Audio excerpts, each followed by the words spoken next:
The raven came at dusk, a black speck beating its wings against the bruised sky above Winterfell. Robb Stark watched it spiral down toward the Maester's tower from the courtyard, where the stones were rimed with a thin skin of ice and his breath showed white in the air. The kennels were quiet, the yard half empty, the whole castle listening without knowing it was listening. Maester Luwin met the bird at the tower and came not long after to the solar, where Catelyn Stark waited at the window with her hands locked so tightly in front of her that the knuckles showed white. Robb paced, the length of the room suddenly too small, the crackle of the hearth too loud. Luwin broke the red wax seal, and the sound of it was like a bone snapping. His eyes moved across the page, and Robb saw the change in them. A dimming, a hardening, a grief carefully fitted into place so that it did not spill over. "What is it?" Robb demanded, his voice rougher than he intended. "Is it father? Has he written?" "It is from the south," Luwin said quietly. "From King's Landing." He swallowed. "Lord Eddard has been charged with treason. King Robert is dead. The boy Joffrey sits the Iron Throne." Robb's world tilted. Treason. His father's face rose in his mind, all cool gray eyes and steady hands. "Father would never." "The letter says he confessed," Luwin went on, and the words scraped like sand in Robb's ears. "In the Great Sept before the people, and that King Joffrey had him executed." Silence fell. The fire popped. Somewhere in the castle, a dog barked and was answered. Robb stared at the parchment as if he could burn through it by will alone. "He confessed to save your sisters," Catelyn said, her voice hoarse but steady. "He would not have done it otherwise." Robb's hand closed on the edge of the table. With a sudden violent motion he hurled it over, maps and candles and inkwells crashing to the floor. Hot wax splattered his boots. His chest hurt, as if something inside him had been torn loose. "He was murdered," he said. "Call it what it is. They murdered him." Catelyn crossed to him and caught his arm, fingers biting through his sleeve. "Then ask yourself what you will do about it," she said, and there was nothing soft in her eyes now, nothing of the woman who had kissed his scraped knees when he was small. "Will you rage in this room until the walls fall down, or will you act?" He thought of his father's hand on his shoulder the day he had first buckled on a sword that was truly his, of the words Ned Stark had spoken then. "A lord's word is steel, Robb. A lord's duty is heavier than a sword." "I'll call the banners," Robb said. The decision fell into place like a sword in a well-made scabbard. "The North will ride, not to beg, not to kneel, to make them answer for what they've done." Maester Luwin bowed his head. "I will send the ravens at once." When Robb stepped back into the bitter air of the courtyard, the first snowflakes were beginning to fall, fat and slow and silent. Above the walls, black shapes took wing, ravens flying south in all directions, each bearing his name and his summons. The young wolf had not yet been named, but something had already changed, as if the gods themselves had shifted their gaze. "I swear it, father," he murmured into the cold, his breath streaming away. "I will not stop at the Trident. I will not stop at the neck. I will not rest until I stand in the city that killed you." The wall rose before Jon Snow like the end of the world, a white cliff that swallowed the sky. The wind knifed along its top, slicing through wool and leather as if they were paper. He stood on the icy walkway with Ghost pressed to his leg, looking north into a waste of snow and black trees, and south toward a realm he would never see again. Or so he had told himself the day he had spoken his vows. The letter broke that certainty as a hammer breaks thin ice. It came to the Lord Commander in the evening and to Jon a little later, when the old bear sent for him. In Jeor Mormont's cramped solar, with the brazier smoking and the raven muttering nonsense on the back of a chair, Jon held the parchment that told him his father was dead. He read it twice before the words meant anything. Accused of treason, confessed before the city, executed on the orders of a boy king whose name tasted like ash. "He would never confess," Jon said, hearing his own voice as if from a long way off. "Not to treason, not father. They had his daughters," Mormont said. "Men will do much for their children, even fall on their knees before fools. The room lurched around Jon. He had his father's face before him, stern and quiet. The first time he'd taken Jon to see a deserter die. The man had cried and pleaded and shouted that he had only wanted to go home. "The man who passes the sentence should swing the sword," Ned Stark had said afterward, "and he should be very certain before he does." "He died in their city," Jon whispered, "like a criminal." "He died with his honor," the old bear said. "That's more than most. Sit, boy." But Jon could not sit.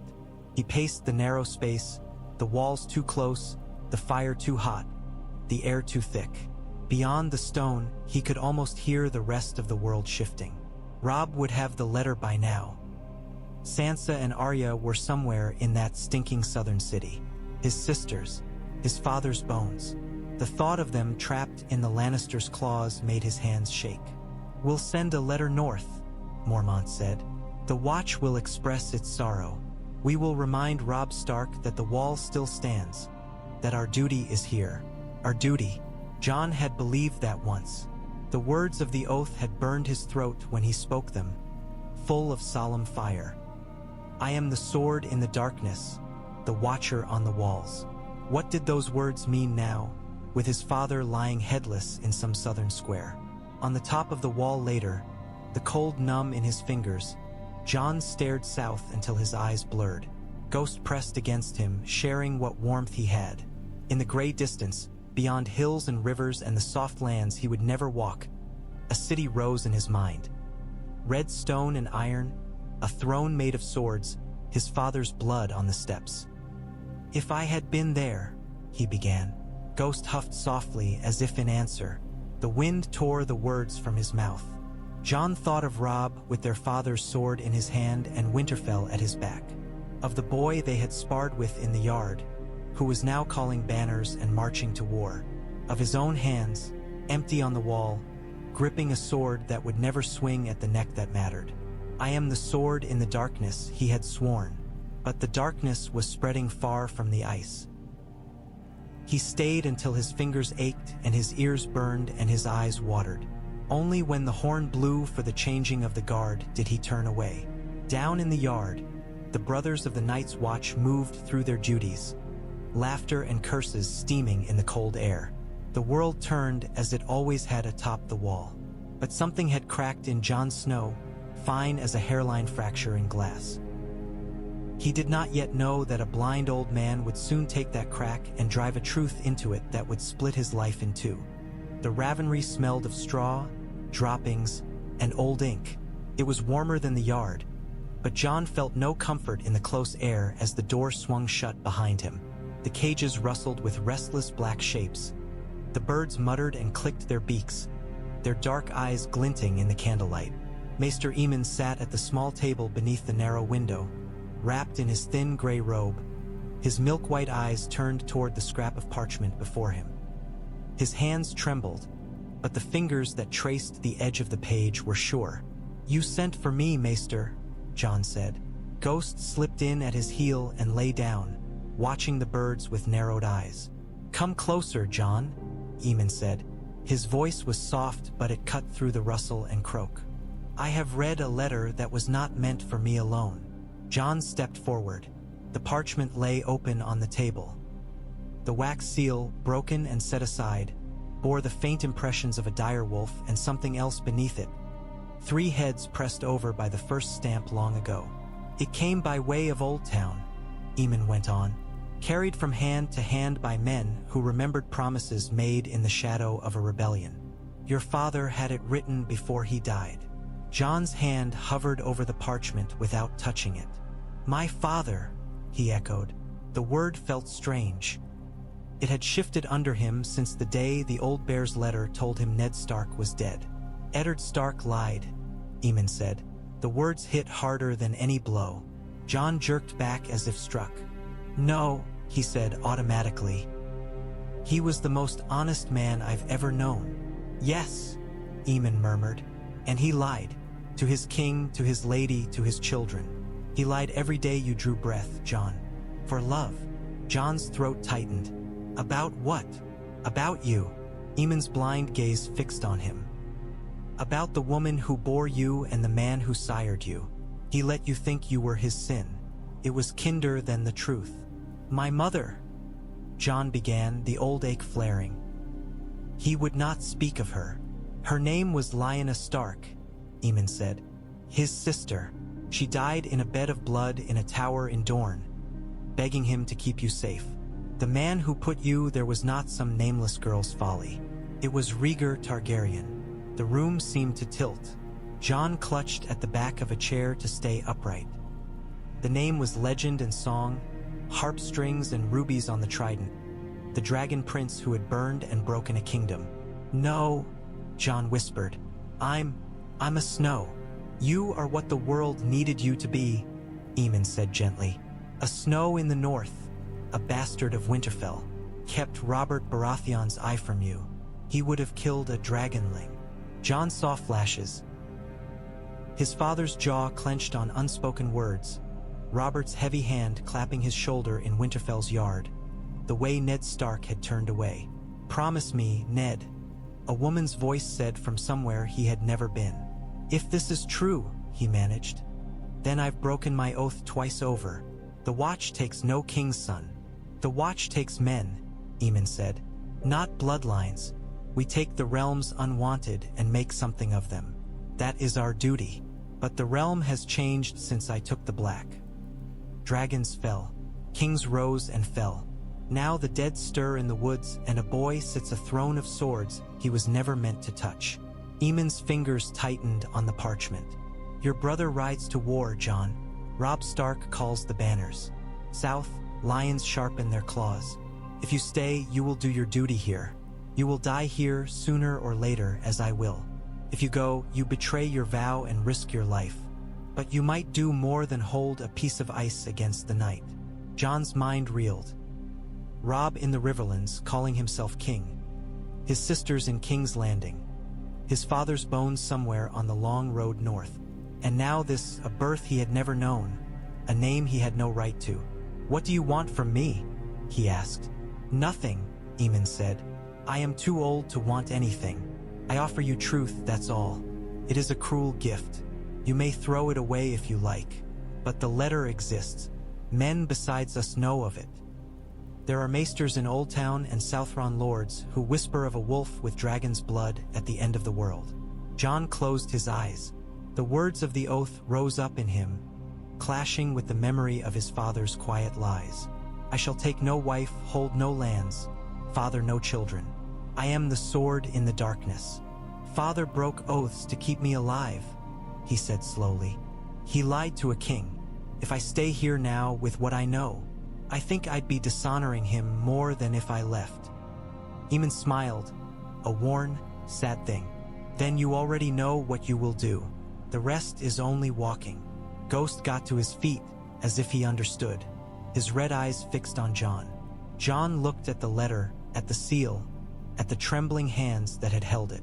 The world he had built on the wall cracked and fell away. He left the Ravenry with the wind clawing at his cloak and a decision like a stone in his chest. The rain turned the Riverlands to mud. Robb's command tent smelled of damp wool, wet leather, and tallow smoke. Outside, horses stamped and blew in the dark, iron clanked, and the low murmur of men's voices ebbed and flowed like the sound of a distant sea. Inside, the war table was a forest of little carved markers. Towers for castles, crowns for kings, wolves for northern hosts, lions for Lannister forces. Rivers and roads snaked between them in blue and brown ink. Robb stood over it with his hands braced on either side, staring down as if he could will the pieces to move in his favor. We've driven Tywin back to the Golden Tooth, Brynden Tully said, tapping a lion marker near the western hill country. He still has teeth, but he bleeds. For the moment. For the moment, Roose Bolton echoed softly, his pale eyes giving away nothing. But we bleed as well. Every mile from the neck stretches our lines thinner. Winter marches as surely as we do, Your Grace. The title still felt strange in Robb's ears, but the men used it without stumbling now. The king in the north, the young wolf, they said it like a charm against the dark. He could not afford to treat it as one. Great Jon Umber thumped a fist the size of a ham onto the table. "We've whipped their lion cubs once," he growled. "Give us a clear field and we'll whip their old Tom before he knows what's on him. I say we keep pushing west. Take the rock if we can. Shit on their golden beds. And leave King's Landing untouched?" The Blackfish said sharply. "Leave Joffrey on his throne with your sister as his hostage and a city full of blades behind him? Tywin is dangerous. Aye, but the boy with the sword in his hand killed your father." Robb looked from one face to the next. Umber's open fury, Bolton's cool calculation, Bryndon's worn sharpness, his mother's watchful, worried gaze from the edge of the tent. "We could make peace," one of the river lords ventured hesitantly. "Take what we've won, the north, the Trident. Leave the south to tear itself apart. Let Robb Stark be king in the north only," as his bannermen declared. The words tempted. Home, Winterfell, a crown that fit in the land he understood. But Robb saw beyond it. The Red Keep rising over Joffrey's court. His father's bones forgotten in some chapel. Sansa's letters, too smooth and too careful, written under a queen's eye. "If we turn back now," he said slowly, "what changes? My father stays dead. My sisters stay caged. The Lannisters keep their throne. They will not forget that we marched this far. They will not forgive it. They'll come north again when it suits them, with more gold, more swords, more lies. Maybe not this year, maybe not for 10, but they'll come." He straightened, shoulders squaring. Gray wind prowled at his back, fur bristling, yellow eyes alert. "I won't build my kingdom on a truce with men like that," Robb said. "If I am to be a king, I'll not be one who hides in the snow while the south rots and pretends it has nothing to do with me." "We go on." "To where?" Catelyn asked, and there was no softness in the question. Robb pushed a crown marker from Riverrun down the King's Road until it rested just outside a little iron crown inked on the parchment. "King's Landing. We go there," he said. Roose Bolton's brows rose a fraction. "A boy from Winterfell would take the capital itself." "A boy from Winterfell watched his father's head rot on their walls," Robb answered. "He won't be a boy much longer." The tent fell quiet. Rain pattered on the canvas overhead. Somewhere a horse whinnied, high and nervous. Catelyn exhaled slowly. "You will need more than northern swords to take that city," she said. "More than Riverlord's anger." "We'll find them," Robb said. "In the Reach, perhaps, where they grow food and pride. In the Vale, if Lisa can be shaken from her nest. In the south, among men who remember Rhaegar and wonder why Robert's drunken son sits where he died." Brynden Tully's gaze sharpened. "You speak as if you have something to offer them beyond a boy's revenge." Robb's fingers brushed the edge of the map. He thought of letters from Maester Luwin, of half-heard tales about a brother in black who had more of his mother's looks than his father's and eyes that sometimes seemed older than they had any right to be. "I have more than they think," he said. "And soon, with the gods' help, I'll have more still." The night Jon chose to run, the snow came down in slow, lazy flakes that glowed briefly in the torchlight before vanishing on stone. Castle Black was quieter than usual. Most of the men were in the hall with their bellies full of stew and cheap ale, laughing too loudly to keep the dark at bay before the great ranging set out at dawn. In the stables, his horse stamped and tossed its head as he saddled it. Ghost watched from the shadows, red eyes bright, as if he understood that this was no simple ride. "You don't have to come," Jon murmured to the direwolf, knowing it was foolish even as he said it. Ghost snorted softly and moved to press his flank against Jon's leg in answer. He led the horse across the yard, keeping to the edges where the torchlight broke into puddles. Every sound seemed too loud. The creak of leather, the jingle of bit and bridle, the soft scuff of his boots on packed snow. He half expected the wall itself to cry out and summon the brothers from their cups. "Jon!" Samwell Tarly's whisper snapped him around like a bowstring.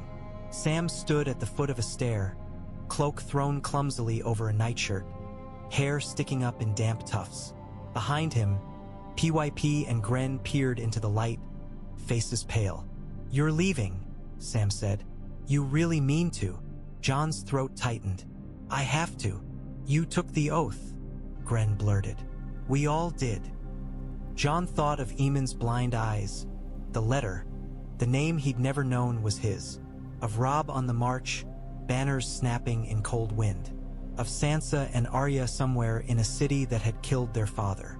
I swore to defend the realm, he said quietly. Not just the ice. If the men who sit on thrones tear it apart before the dead even come, what good is my sword up here? Sam wrung his hands. They'll call you deserter, he whispered. If they catch you. I know what they do to deserters, Jon cut in. I watched father swing the sword. PYP tried for a crooked smile. You always wanted to be like him. Not that much, Jon said. And to his surprise, they all huffed out nervous little laughs. Sam's eyes were wet. You'll write. If I can, Jon said. If there's still a wall to send ravens to when this is done. Ghost moved close to Sam, pressing his cold nose into the big boy's hand. Sam flinched, then stroked the direwolf's fur with shaking fingers. We'll tell the old bear what we must, PYP said. That you went and we couldn't stop you. That we tried. Maybe, he shrugged, maybe he'll understand. Jon doubted it, but he nodded anyway. He stepped forward and, awkwardly, hugged Sam. It felt like saying goodbye to the life he had built here, to the boy who had learned to fight shadows on the wall. Look after each other, he said. Come back, Sam whispered into his shoulder. If there's a way, come back. Jon pulled away. The gate loomed ahead, all black iron and ice. The tunnel through the wall a throat of frozen stone. The men at the winch were dozing. He woke them with a word and a lie about scouting the woods before the ranging. They grumbled but pulled the chains. The great gate grated open, inch by inch. Beyond, the night yawned. Trees stark against the snow, the world stretching out in a dark, unknown sprawl. Jon swung into the saddle. For a moment he looked up at the wall, at its endless face, at the watchfires burning along its top. He had been proud to stand there. He was proud still. But pride and duty were no longer the same thing. I'll do more good there than here, he said under his breath, to the ice and the stones and the ghosts of every brother who had died in black. If I fail, then I'll have broken my oath as well as my father's. But if I stay, I fail for certain. Ghost bounded ahead into the trees, white fur vanishing between the trunks. Jon Snow nudged his horse forward and rode after him, away from the wall, south toward a war he had not started and a crown he did not want, with only a wolf and a hard new truth to keep him company. By the time Jon reached the Trident, winter had softened from teeth to a clammy, insistent grip. The snow of the far north had given way to sleet and cold rain, turning the roads to rutted tracks and the riverbanks to sliding mud. His horse was half mad with weariness and Ghost stained gray with road filth.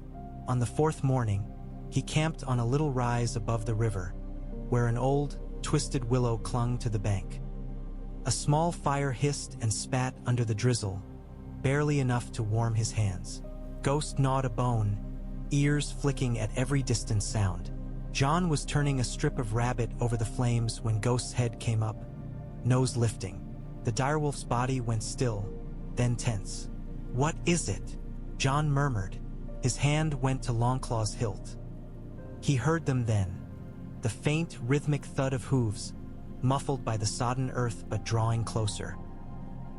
He ground the little fire out with his boot and dropped into a crouch behind the willow's trunk, Ghost melting into the grass beside him. They came into view a moment later, half a dozen riders, cloaks sodden, mail dulled by wet and grime. Their horses were big northern stock, thick-shouldered and shaggy about the fetlocks. One man's shield bore a merman picked out in faded paint. Another had the remnants of a flayed man's sigil on a torn surcoat. Their leader raised a hand and they reined in. He was broad-shouldered, with a beard shot through with white despite the youth in his eyes. His cloak, dark and water-heavy, was fastened with a simple bit of wolf-carved iron. "Show yourself," he called, voice cutting through the drizzle. "Slowly, with your hands where we can see them." Jon hesitated for half a heartbeat, then rose. Ghost rose with him, a white shadow at his side, fur bristling. The riders' horses shied and snorted at the sight of the direwolf. 7 hells, one of them muttered. That's a bloody big dog. That's no dog, the leader said. His gaze moved from Ghost to Jon's face, taking in the black leathers, the sword at his hip, the stark look that no bastard's name could quite hide. Name yourself. Jon Snow, Jon said, of Winterfell. Recognition rippled through the little group like wind through long grass. Lord Eddard's bastard, a manderly man said. He took the black. You're far from your wall, Snow, the leader observed. The penalty for that's not a light one. I know, Jon said. My head will come off as cleanly as any deserter's, if that's what you mean to do. The man studied him a moment longer, then swung down from his saddle. His boots sank into the mud with a wet squelch. Up close, Jon could see the lines of travel and strain around his eyes. Hallie's Hornwood, he said, offering a mud-streaked hand. Sworn to House Stark. I ride as outrider to the young wolf's host. If you're truly Jon Snow, you've no business dying on a riverbank alone. Jon clasped his hand. My business is with Robb. Hornwood's mouth quirked. Then the gods save me a long ride. We're 3 miles from his camp. You'll come with us, blindfolded, for form's sake. If you're lying, it won't matter what you see. And if I'm not? Jon asked.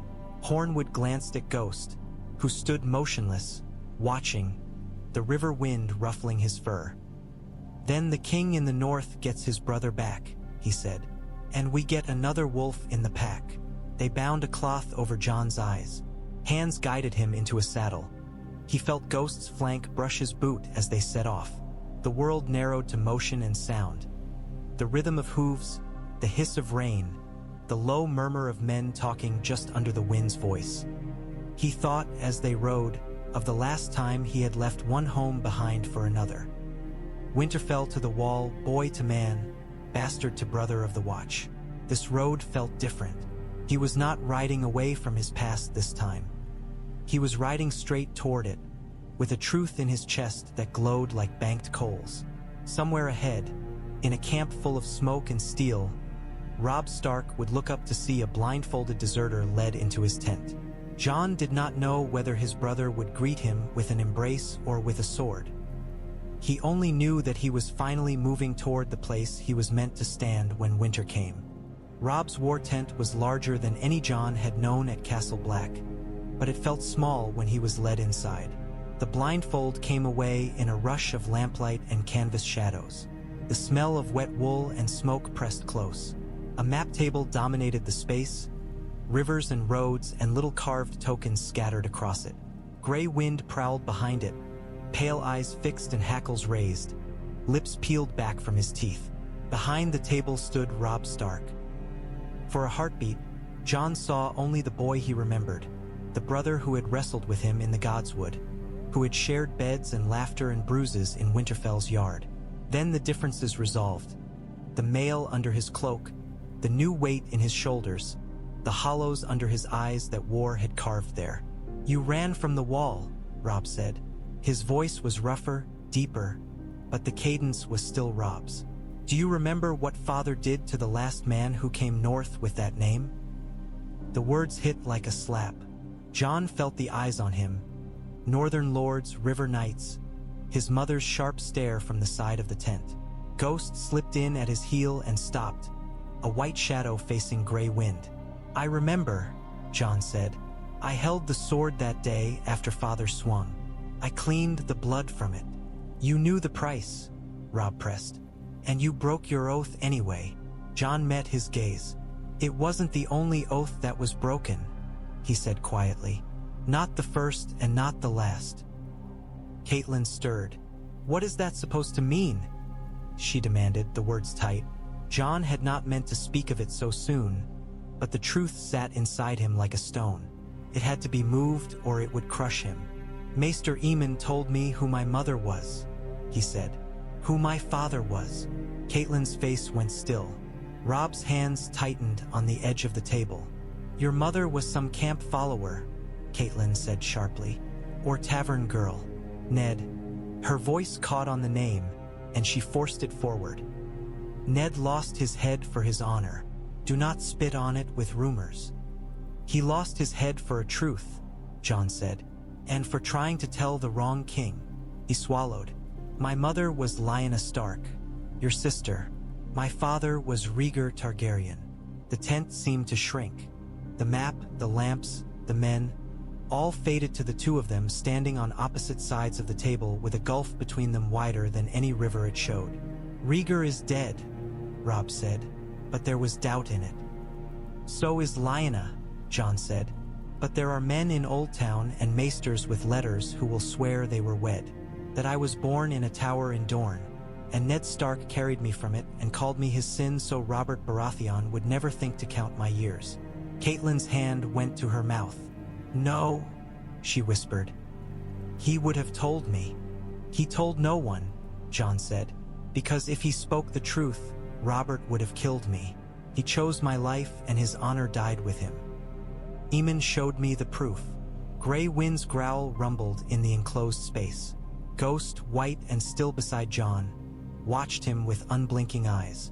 The two direwolves were as tense as their masters. Robb let out a breath that sounded like it had been held for days.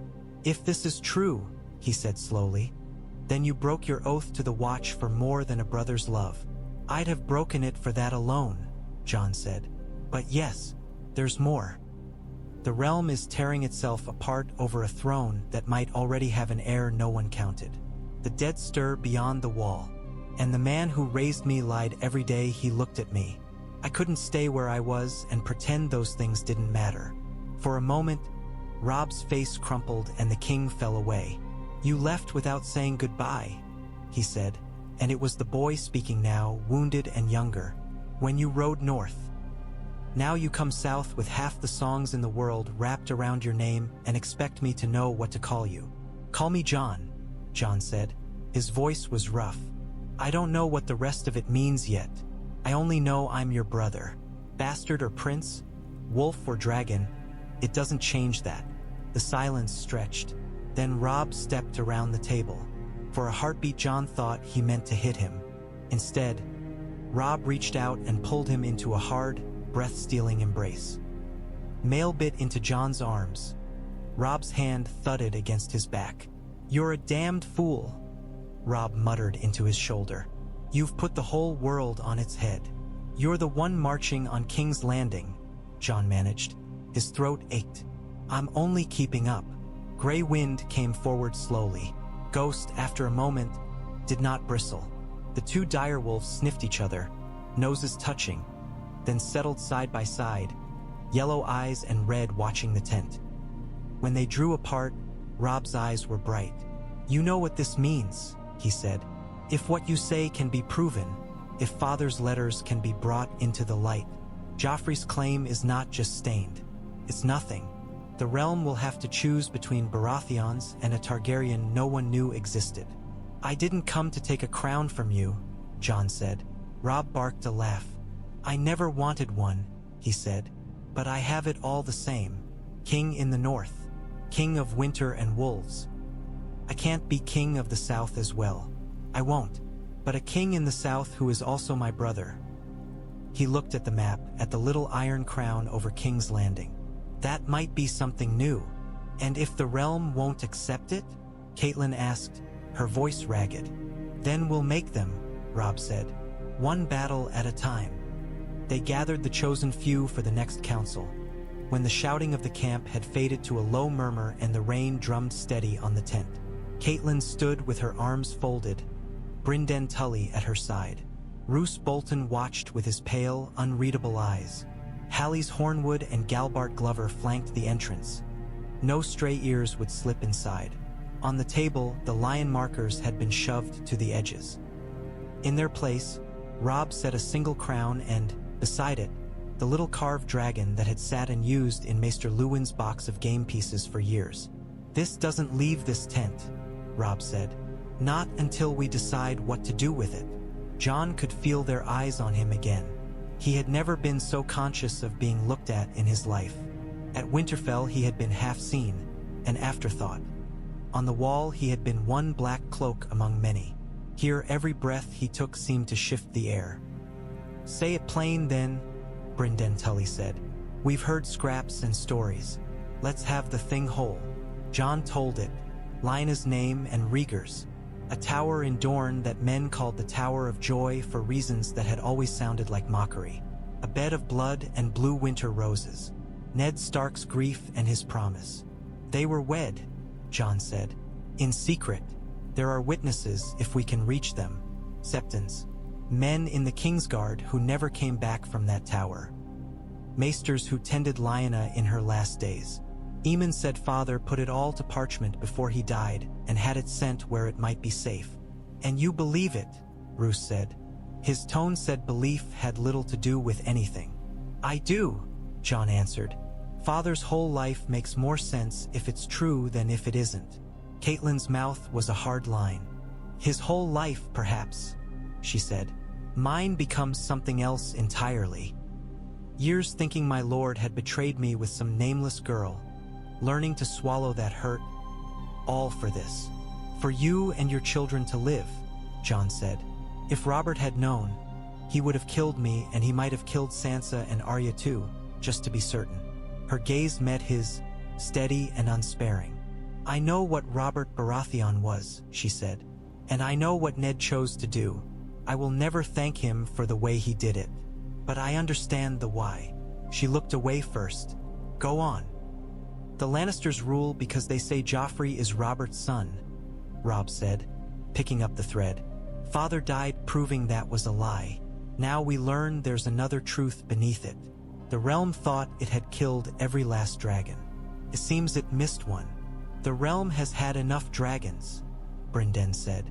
"Mad kings burn cities. Men aren't eager to kneel to a name that brings back that memory." "I don't want them to kneel to a name," Jon said. "If I take any throne, I want it because I mean to use it to keep them alive when winter truly comes." "Pretty words," Roose murmured. "The kind songs are made of. But the lords of the south will ask, whose banners do we follow? A wolf cub with a northern crown, or a dragon whelp in borrowed black?" "Both," Robb said. "If we do this at all, we do it as brothers.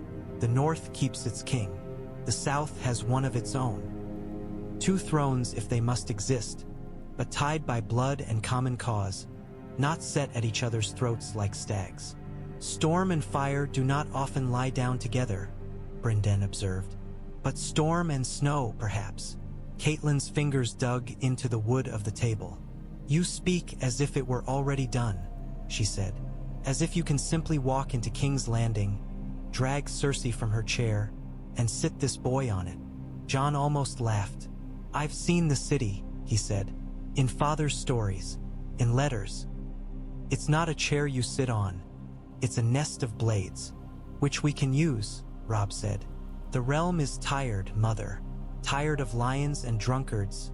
Tired of madmen and butchers.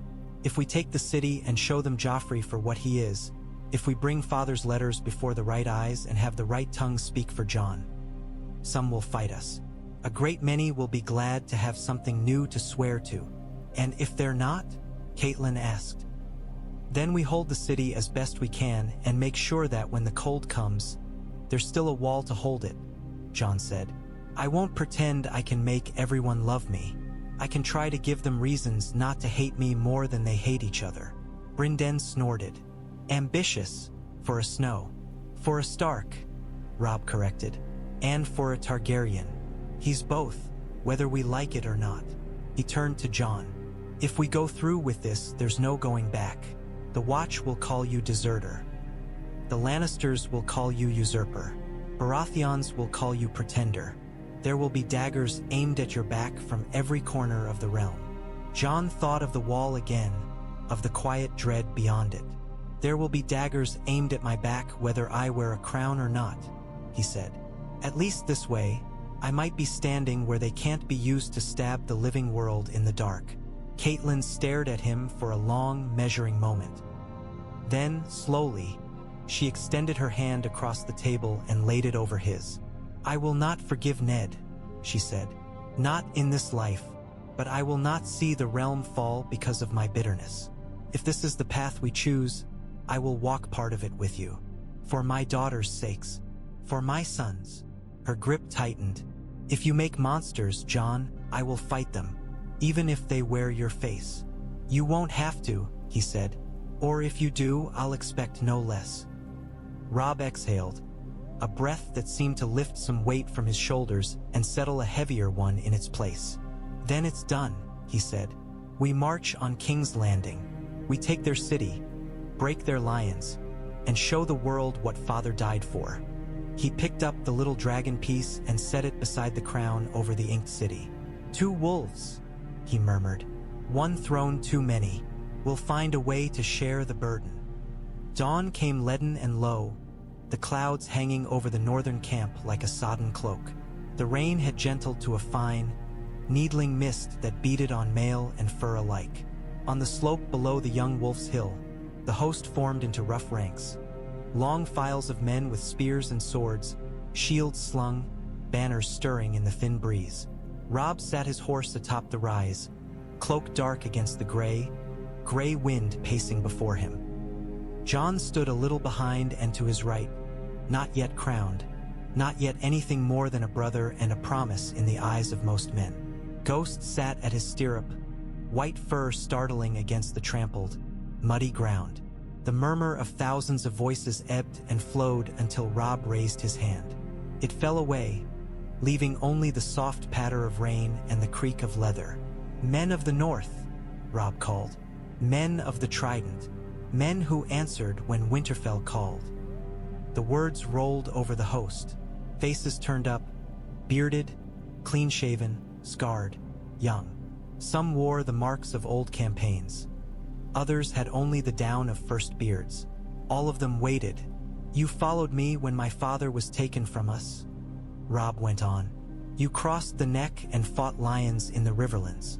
You freed my uncle, you broke Jaime Lannister's pride.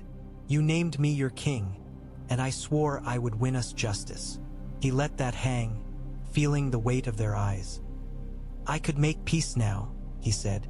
"Some would have me do it. Turn back. Take the North and the Trident and call it done. Call the blood we've spilled enough. Let the boy who murdered my father keep his throne and hope he never looks north again." Murmurs, low and discontented. "I could do that," Robb said. "I could be a king in a half a kingdom. It would be easy, but I would be leaving my father's ghost in chains. I would be leaving my sisters in the hands of lions. And I would be trusting that when winter comes, the men who sit in that city will think of anyone beyond their own walls." He shook his head. "I won't." Gray wind's growl thrummed through the air. "We are not marching to steal a crown," Robb said. "We are marching because the men who hold it do not deserve it. Because they killed a man who would not lie for them. Because if we turn back now, nothing changes except the date on our graves." He gestured to Jon. "Some of you have heard whispers," he said, "about my brother, about the blood in his veins. I won't give you a tale of dragons and towers. Not here, not now. I'll tell you only this. Jon Snow took the black for honor and has broken it now for duty. He has come to stand at my side, knowing it may put his head on a spike. I would not ask that of a man I did not trust with my life."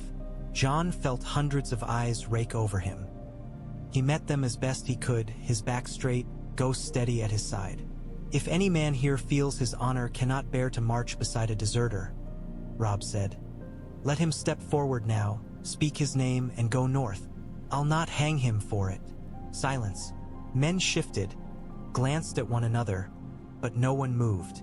"Good," Robb said, and some of the tightness in his jaw eased. "We'll need every sword." He drew his own. The steel flashed dull in the gray light. "We march south," he said. "Not as raiders, not to burn and run, but to rip out the rot at the heart of the realm. We will take their city or die on its walls. We'll show them what it means when wolves come not one by one, but in a pack." He lifted the blade. Around him, other swords came up like a field of steel. "The lions think their stone and their gold will save them," Robb shouted. "They think northern men fear high walls and soft beds. Let's teach them what we fear." "Nothing," someone bellowed. "Not lions," another roared. "Not winter," a third shouted, and that raised a ragged cheer. "Winter we respect," Robb answered. "Lions we break. Today we start the work." He lowered his sword, turning his horse to look back once at the camp they were leaving. Smoke rose in thin threads. Tents sagged in the rain. Behind that lay rivers, the neck, the long road home. He looked instead toward the south, where the sky seemed a shade lighter above an unseen bay. "Form up," he commanded. "Standard-bearers in front, scouts to the flanks. We ride." The banners dipped, then rose. Direwolves, trout, mermen, bears. The host creaked into motion. Somewhere a drum began to beat, slow and steady, marking out the start of a long march. Jon rode down from the hill beside him. Gray wind loped ahead. Ghost glided along the edge of the column, a pale ghost at the flank. "Nice speech," Jon said under his breath. Robb's mouth twitched. "You think they bought it?" "They have to," Jon answered. "We're halfway to madness either way. Might as well sound sure about it." Robb huffed a laugh. "Come on then," he said. "Let's go show a city what happens when you cut a Stark once too often." From the last low ridge before the land dipped toward the sea, King's Landing was a smudge on the horizon. Gray walls, a cluster of towers, a smear of smoke against a leaden sky. The Blackwater glittered dully beyond it, a dark ribbon swollen with winter runoff and the promise of hidden fire. Jon reined in at the crest, Ghost padding up beside his horse. Robb joined him, gray wind panting, tongue lolling as if he'd just run up the hill for the joy of it. "So that's it," Robb said after a moment. "The city father told us about. It looks smaller than it did in his stories," Jon answered. "That's war for you," Robb said. "Makes everything either much bigger or much smaller than you thought it was." They sat for a while in silence, watching the faint movement on the distant walls. Ants at this distance, men at closer range. Here and there, a glimmer of red where Lannister cloaks fluttered in the wind. "Do you ever think," Jon said quietly, "about what Father would say seeing us here?" Robb's jaw tightened. "He'd tell me to keep my sword sharp and my head sharper," he said. "He'd tell you you were an idiot for running from the wall. Then he'd stand beside us and do exactly what we're about to do. He'd tell us not to take more than we can hold," Jon said, "and to remember the wall even when we're standing in front of a different one." He could almost hear Ned Stark's voice, low and steady. "The man who passes the sentence should swing the sword. The man who wears the crown must remember it can roll." "What will you do if we win?" Robb asked suddenly. "Once you're sitting in that hall with all those blades snarling behind your back. Try not to go mad," Jon said. "Try not to let them turn me into something Father would have wanted to cut down. Try to remember that the throne matters less than the men at the edge of the world holding back the dark." He looked at Robb. "And you, go home," Robb said without hesitation. "Sit in Winterfell's hall, listen to Karstarks and Umbers shout at each other over borders, and wish I were out riding in the snow instead of arguing over pigs. Raise the next generation of fools who think war sounds like a song." "You make it sound almost appealing," Jon said. "Appealing is not the word," Robb replied. "Right, maybe. The North needs a Stark. The South," he shrugged. "The South may need a Stark with a little dragon in him. Can't be both. You can." Jon looked at the city again. The wind off the sea was damp and cold, smelling of salt and smoke and something sourer that might have been too many people living on top of one another. "I don't know how to be king," he said. "Not here. I know how to stand a watch and how to swing a sword. I know how to do my duty when it's right in front of me. This," he gestured vaguely at the far-off towers. "This is different." Robb's hand came down on his shoulder, solid and warm through the cloak. "Do what Father would have done," he said. "Listen more than you speak. Don't forget the faces of the men who die for your decisions. And when it comes to it, swing your own sword. Even if it's at you? Jon asked, half a jest, half not. Especially then, Robb said. If I start acting like a southern king, I expect you to ride north and remind me I'm not. Gray wind bounded ahead, turning circles as if impatient. Ghost only watched the city, ears pricked, as if he could hear something carried on the wind that no man could. Below, the long gray line of the host began to snake down toward the low ground. A living thing in motion, banners stirring, armor glinting dully. Tyrell sails, newly arrived, bobbed on the distant water. Somewhere in those unseen streets, Sansa walked with her head bowed, counting the days. Somewhere in those towers, a queen poured wine and a boy king sharpened his fear into cruelty. Once we go down, Robb said, there's no turning back. There never was, Jon replied. They nudged their horses forward. The hill fell away beneath them, and with it the last clear view of the city as something distant and abstract. Ahead lay mud and smoke and blood and the close-pressed press of streets. Behind, the north and the wall waited, unseen but no less real. Two wolves rode at the head of an army toward a den of lions. The sky lowered, heavy with more than just rain. Come on, Robb said. Let's finish one war before the next one finds us. Jon tightened his grip on Longclaw's pommel, felt Ghost's presence at his side, and rode with him, down toward King's Landing, into the jaws of the thing that had swallowed their father, intent on cutting their way back out again. The Crownlands were softer than the north, but that softness hid its own cruelty. The soil turned to sucking clay in the rain.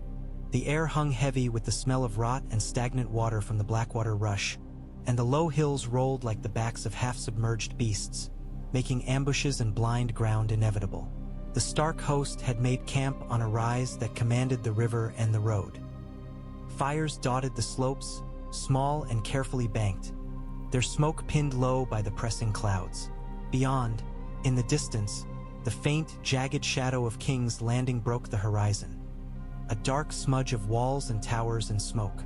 Inside the largest pavilion, maps covered the central table. The candles that ringed it had burned low, licking at their own pools of wax. Robb Stark stood with his hands braced on the wood, hair damp from the earlier drizzle, eyes fixed on the lines that represented the city that had killed his father. Jon stood opposite, his own cloak shed and hung on a peg, the black leather beneath plain beside Robb's wolf-embossed harness. Ghost lay just outside the circle of light, eyes half-lidded but never fully closed. Gray wind paced behind Robb, restless, as if sensing the collision the men were walking toward. Brynden Tully leaned on the table with one fist, tracing the curve of the Blackwater Bay with a calloused finger. Their harbor is their lifeline, he said. Cut that, and they choke. As long as the Red Wine fleet answers the Lannisters, they'll choke on wine, not hunger, Catelyn said, her tone tart. The Reach has ships enough to keep that harbor full to bursting. Not anymore, came a new voice, dry and sharp as a knife. All eyes turned as the guards lifted the tent flap. The woman who entered was small and bent with age, her hands knotted on a carved stick. But there was nothing frail in Olenna Tyrell's gaze as it swept the room, taking in wolves, maps, and men with a measuring shrewdness that reminded Jon, uncomfortably, of Maester Aemon. Behind her, a tall, composed woman in flowing green silk followed, hair caught up in an intricate net of gold. Marjorie Tyrell's eyes were wide, taking in the northern firs and steel with the same curiosity she might reserve for a new garden. Lady Olenna, Catelyn said, straightening, you honor us. Don't flatter an old woman, girl. It'll only encourage me, Olenna sniffed. We came because your ravens were more interesting than the king's, and because my fool of a son has the sense to listen to his mother when she tells him the lions have grown fat and careless. She rapped her stick on the map where the red lion sigil had been placed over the city. We've broken with them, she said. No more grain, no more ships. The Redwines are reconsidering their loyalties as well, though they're slower about it. Island's men always afraid of losing sight of shore. But the point, my dear wolves, is that the Lannisters are more alone than they think." Catelyn's eyes narrowed. "You would throw your strength behind us so lightly?" "Lightly?" Olenna scoffed. "My granddaughter was nearly sold to that monster Joffrey. I've seen the boy. There's a rot in him. You can't build a realm on rot." She shifted her gaze to Robb, then to Jon. "So we must decide which wolves we prefer at our door." Marjorie stepped closer to the table, her gaze thoughtful. "Your letter spoke of change," she said to Robb. "Not merely replacing one set of banners with another. Of truth brought to light." Robb glanced at Jon. Their eyes met, a silent exchange. Jon felt the weight of it settle on his shoulders like another cloak. "The truth is that Joffrey Baratheon is neither king nor Baratheon," Robb said. "My father died for naming that truth. The Lannisters rule by fear and lies. Lies are half the mortar in any castle," Olenna said. "But one must choose them carefully. Incest and kinslaying aren't the sort of stones that hold long." Her gaze slid to Jon. "And your bastard is not quite what he seems either, if the whispers your ravens carry are to be believed." Jon met her stare. "I was born Jon Snow," he said. "I was raised as Ned Stark's son. That is enough for me." "But not for the game you are all playing now," Olenna countered. "Names matter. Blood matters. The story matters. A son of Rhaegar and Lyanna Stark, hidden in black at the end of the world?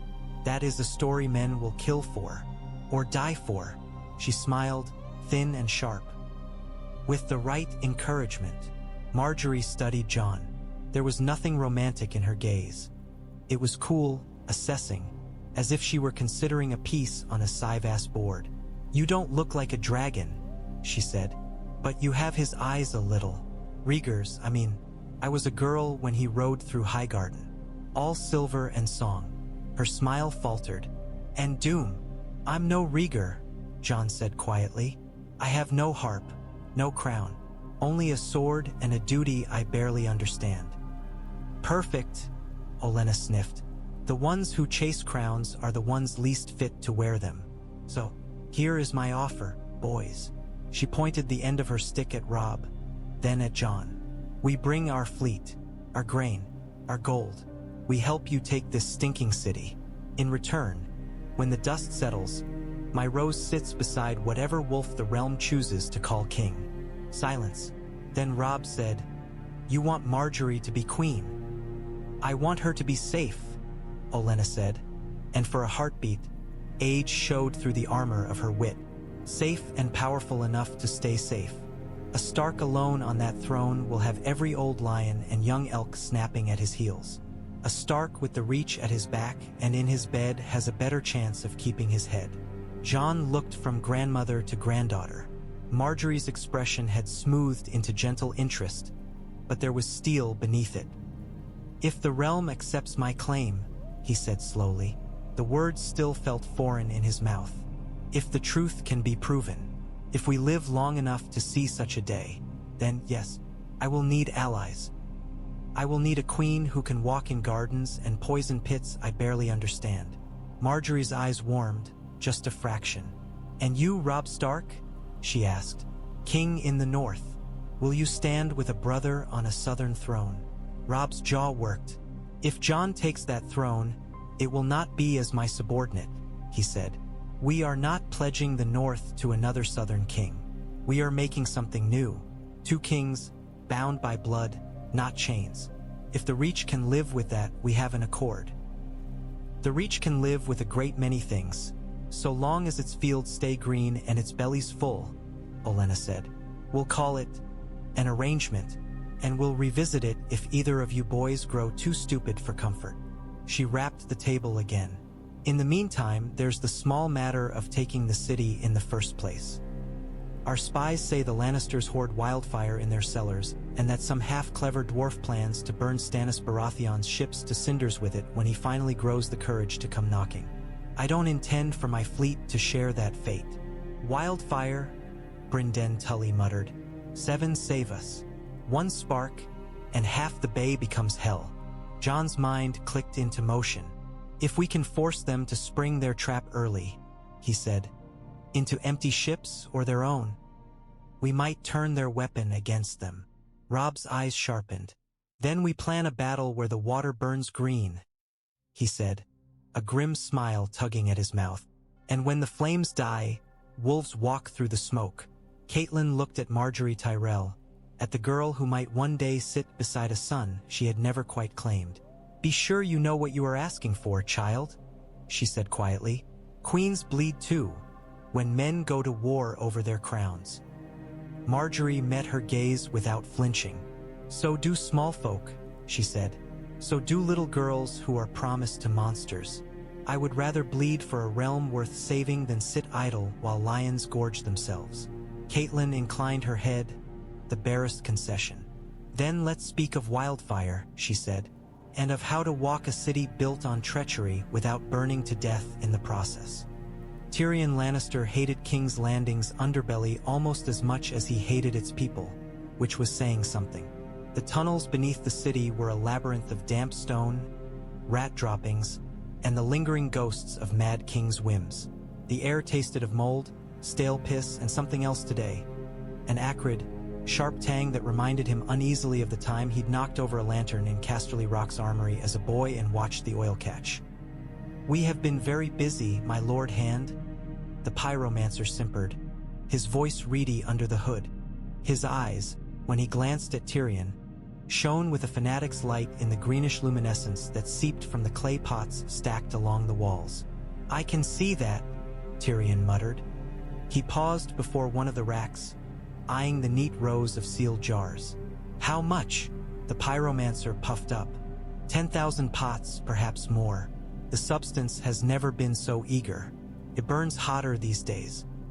Greener, as if it remembers, somehow, that it was once the doom of dragons and longs to taste their kin again. Tyrion suppressed a shiver. He'd never seen dragons, but he'd heard the stories, the field of fire, Harrenhal melting. Wildfire was their poor cousin, bottled by lunatics under city streets. And he was about to trust it with the defense of a city he would happily see leveled, if only he were not standing in it. Eager or not, I want them loaded carefully, he said. Half on the ships, half held in reserve. And I want no accidents. If I hear of one stable boy turned into a smear on the ceiling, I'll have your head, zealotry or no. The pyromancer bowed. As you command. But we must act quickly, my lord. Stannis Baratheon's fleet gathers at Dragonstone. He will come for us soon. So will others, Tyrion said under his breath, thinking of the reports Ser Jacelin's men brought from the Riverlands. Wolves and trout and towers marching south, banners snapping in northern winds. His sister scoffed at them, at the notion that a boy from Winterfell could reach so far. Jaime would not have if he were here. Father certainly would not. Tyrion put his money on his father's instinct over his sister's arrogance. Above their heads, the city groaned and creaked like an old ship. Merchants haggled, whores laughed, children cried, blades were sharpened. Tyrion felt the weight of it pressing down through the stone. 500,000 souls balanced on the edge of other people's ambitions. How many ways can one city die? He asked the darkness. The pyromancer misunderstood. Oh, there are many, he said almost cheerfully. Fire, plague, starvation, betrayal. But fire is the cleanest. Tyrion grunted. I'll take your word for it. Send word when the ships are loaded. I want someone I trust overseeing it. And who do you trust in this nest of vipers? A dry voice asked behind him. Tyrion turned. Varys glided out of a side passage, hands folded in his sleeves, expression bland. Only his eyes betrayed anything, unease, perhaps, or amusement. Why, you, of course, Tyrion said, making a little bow. If Wildfire leaks, I imagine the smell will be enough to warn even you away. Varys's gaze flicked to the racks. For once, his composure slipped. You play a dangerous game, he murmured. This city is tinder, a single spark and we all roast? Tyrion finished. Yes, I've considered that. I've also considered what happens when Stannis' fleet pulls into the bay and starts lobbing flaming objects of his own at us. or when the wolves arrive at our gates with reachmen at their backs. I'd like something more than a harsh word to greet them with. Wolves, Varys echoed. Ah, and dragons. Tyrion frowned. What dragons? The only ones we have are bottled in jars. Varys' smile was thin. The bottled ones are bad enough. The others, you will hear soon enough, my lord hand. His gaze sharpened. And when you do, remember that Wildfire cares nothing for who claims to be king. It only burns. Comforting, Tyrion said. Is this another one of your riddles, Spider? Or are you actually going to say something useful? Varys came closer, lowering his voice. Useful? Very well. A raven came to me. Not to the court, not to the queen, not to the hand. To me. An old friend in Old Town thought I would find it. Interesting. He produced a small scrap of parchment from his sleeve. The wax seal had been broken and remelted so neatly that Tyrion might have missed it if he'd not spent his life around secrets. What is it? Tyrion asked. A story, Varys said, about a boy who is not quite what he seems, about a promise made in a tower, about a truth Ned Stark died for. Tyrion's fingers twitched. You do know how to get a man's attention. He took the parchment. The words were few, but they hit like hammer blows. Rhaegar, Lyanna, child, Winterfell, the wall, Jon. 7 hells, Tyrion breathed. Indeed, Varys said. Imagine them all opening at once in this city, if the wrong people learn of it at the wrong time. Tyrion looked up. Does Joffrey know? Joffrey knows nothing but his own appetites, Varys said. Cersei suspects less than she thinks. Your father will know soon enough, if he does not already. But there are others who may move faster than a lion. The wolves, Tyrion said. And the roses, Varys added. Tyrell ravens fly quickly when gold and glory are in sight. Tyrion looked at the wildfire pots, at the greenish light that glimmered on his hands.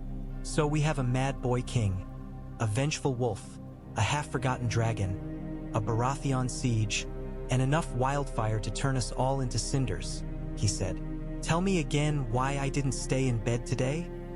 Because you are, at heart, a good man, Varys said softly. And this city needs at least one of those. Tyrion snorted. One won't be enough. No, Varys agreed. But it's a place to start. The spider's eyes flicked to the racks again. I will send certain messages, he said. There are men marching to Ardas who may be persuaded to aim this fire in a more appropriate direction. That's treason, Tyrion observed. It's survival, Varys countered. For you, for me, for the realm. Treason is a word kings use when they mean, not me. He turned, his footsteps almost soundless on the damp stone. See that you don't burn us all, my lord hand, he called over his shoulder. Some of us still have plans for this city once the lions are done roaring. Tyrion looked down at the parchment again, at the name that sat there like a stray ember in dry grass. Jon Snow. Well, he muttered to the wildfire jars, which hissed faintly in their racks. It seems the world isn't done surprising me yet. The Blackwater rush at night was a different creature. By day it glinted dull gray under a sullen sky, choked with debris and the occasional bloated carcass washing down from upriver. By night it turned to black glass, the only light the scattered torches along the banks and the faint, eerie shimmer that seeped up from the depths where the current churned eddies of silt and secrets. Jon lay flat on his belly at the crest of the riverbank, mud soaking into his clothes. The reeds brushed his face with cold fingers. Below, a squat stone building hunched at the water's edge, its walls slick with moss. 2 lanterns flanked its heavy wooden doors, spilling out small halos of yellow. Within, something else glowed, faintly, sickly green. Ghost was a pale smudge ahead of him, almost invisible in the darkness. Only his eyes betrayed him, twin red coals floating low to the ground as he moved silently between shadow and shadow. Behind Jon, the rustle of cloth and quiet, controlled breathing marked where half a dozen men lay waiting. Northern scouts, picked for their ability to move quietly and kill quickly. One wore the crescent and moon of House Hornwood on his shoulder, another the merman of Manderley. They had been strangers days ago. Tonight they were a single blade. Robb had wanted to come himself. Jon had refused. "You're the king," he'd said. "Your place is where the men can see you. Mine is where they can't." Catelyn had said nothing, but the look she'd given Jon had held an echo of Ned Stark's. A grim respect for a man who stepped willingly into danger, and a grief a mother could never quite hide when she watched someone else's child go where hers couldn't. Now, on the riverbank, Jon drew a slow breath and let it out. His heart beat steady.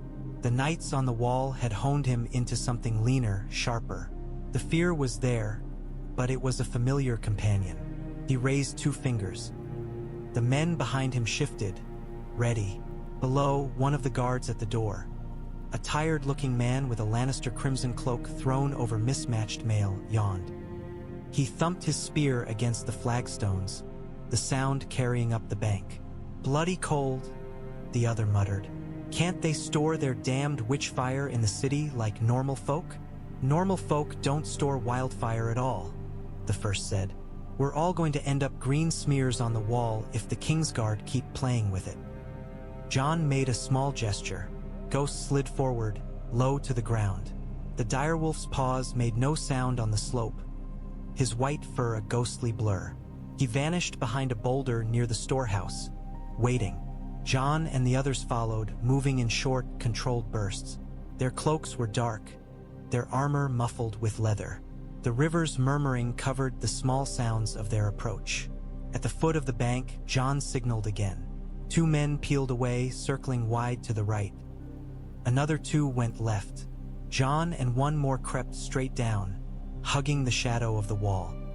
He could smell the wildfire now, a sharp, chemical stink that seemed to crawl up his nostrils and scratch at the back of his throat.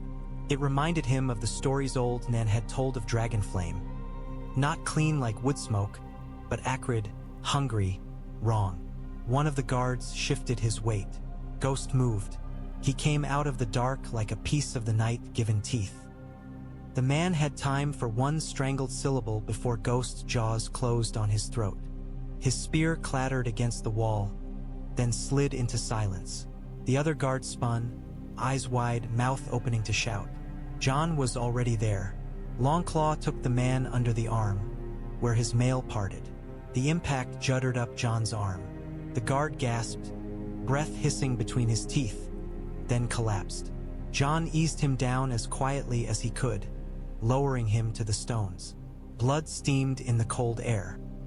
The others were already at the door.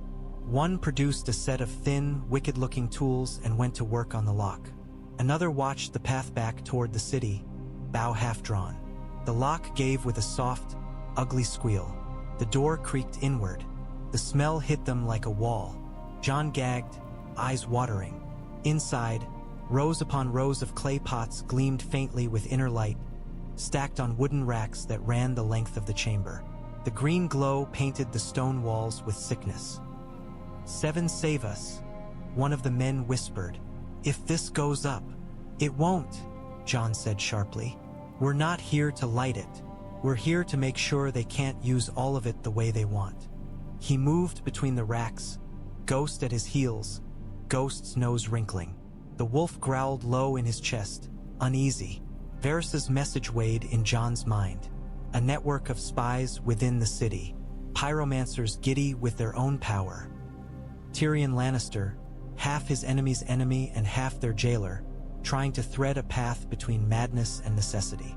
Wildfire under the city in the harbor, a trap meant for Stannis' fleet that could just as easily devour any ship that sailed into the bay. "Smash enough pots to make a mess, but not enough to blow us all to pieces," Jon ordered. "Knock out the supports on the lower racks. Make it look like an accident. And here," he knelt, pried up a loose stone in the floor. The earth beneath was damp and crumbly. He dug his fingers into it, widening the hollow. "In here we leave our gift," he said. The leather-wrapped bundles the men had carried were placed in the pit. Inside, carefully packed, were scrolls in a dozen hands, Old Town maesters, northern lords, even a few from Varys's own weavers of whispers. accounts of Joffrey's parentage, witnesses to Cersei's infidelities, hints of Jon's own origin, written obliquely enough that proof would be needed, but clear enough to plant seeds. When the time comes, Jon said, someone will find these, maybe a pyromancer, maybe a rat catcher. It doesn't matter. The truth leaks bit by bit. It undermines their foundations, like water under stone. You're Sue. We want madmen who bottle green fire finding proofs about dragon kings. One of the men murmured. Jon thought of Maester Aemon in his tower, blind eyes turned toward the south. I'm sure lies alone won't hold this city forever, he said. Truth is its own wildfire. We just have to aim it carefully. They replaced the stone, scuffed the floor. Then, moving quickly but as gently as they could, they began to break pots. The clay shattered with muffled cracks. The liquid that spilled out clung to the stone in sluggish, glistening puddles, pulsing faintly with inner light. One man cursed as a drop splashed onto his boot. He scraped it off immediately with a knife, hands shaking. Careful, Jon snapped. If it dries. I know what it does, the man muttered. My grandfather saw a cache go up near Lannisport once. Said it burned ships down to the waterline and stayed burning on the waves. That's the fate they have planned for us, Jon said. For Stannis. For anyone who comes near their walls. Let them think their trap is intact. When the day comes, we'll have men ready to turn it. Ready? The lockpick called softly from the door. We can't linger. Jon cast one last look around. Wildfire dripped from broken racks, pooling on the floor. The room stank of it. To an untrained eye, it would look like an accident. A faulty rack, a careless apprentice. Enough pots ruined to weaken a single conflagration. Not enough to deprive the Lannisters of their deadliest toy entirely. It would have to be enough. Out, he said. They slipped back into the night, leaving the storehouse's door ajar.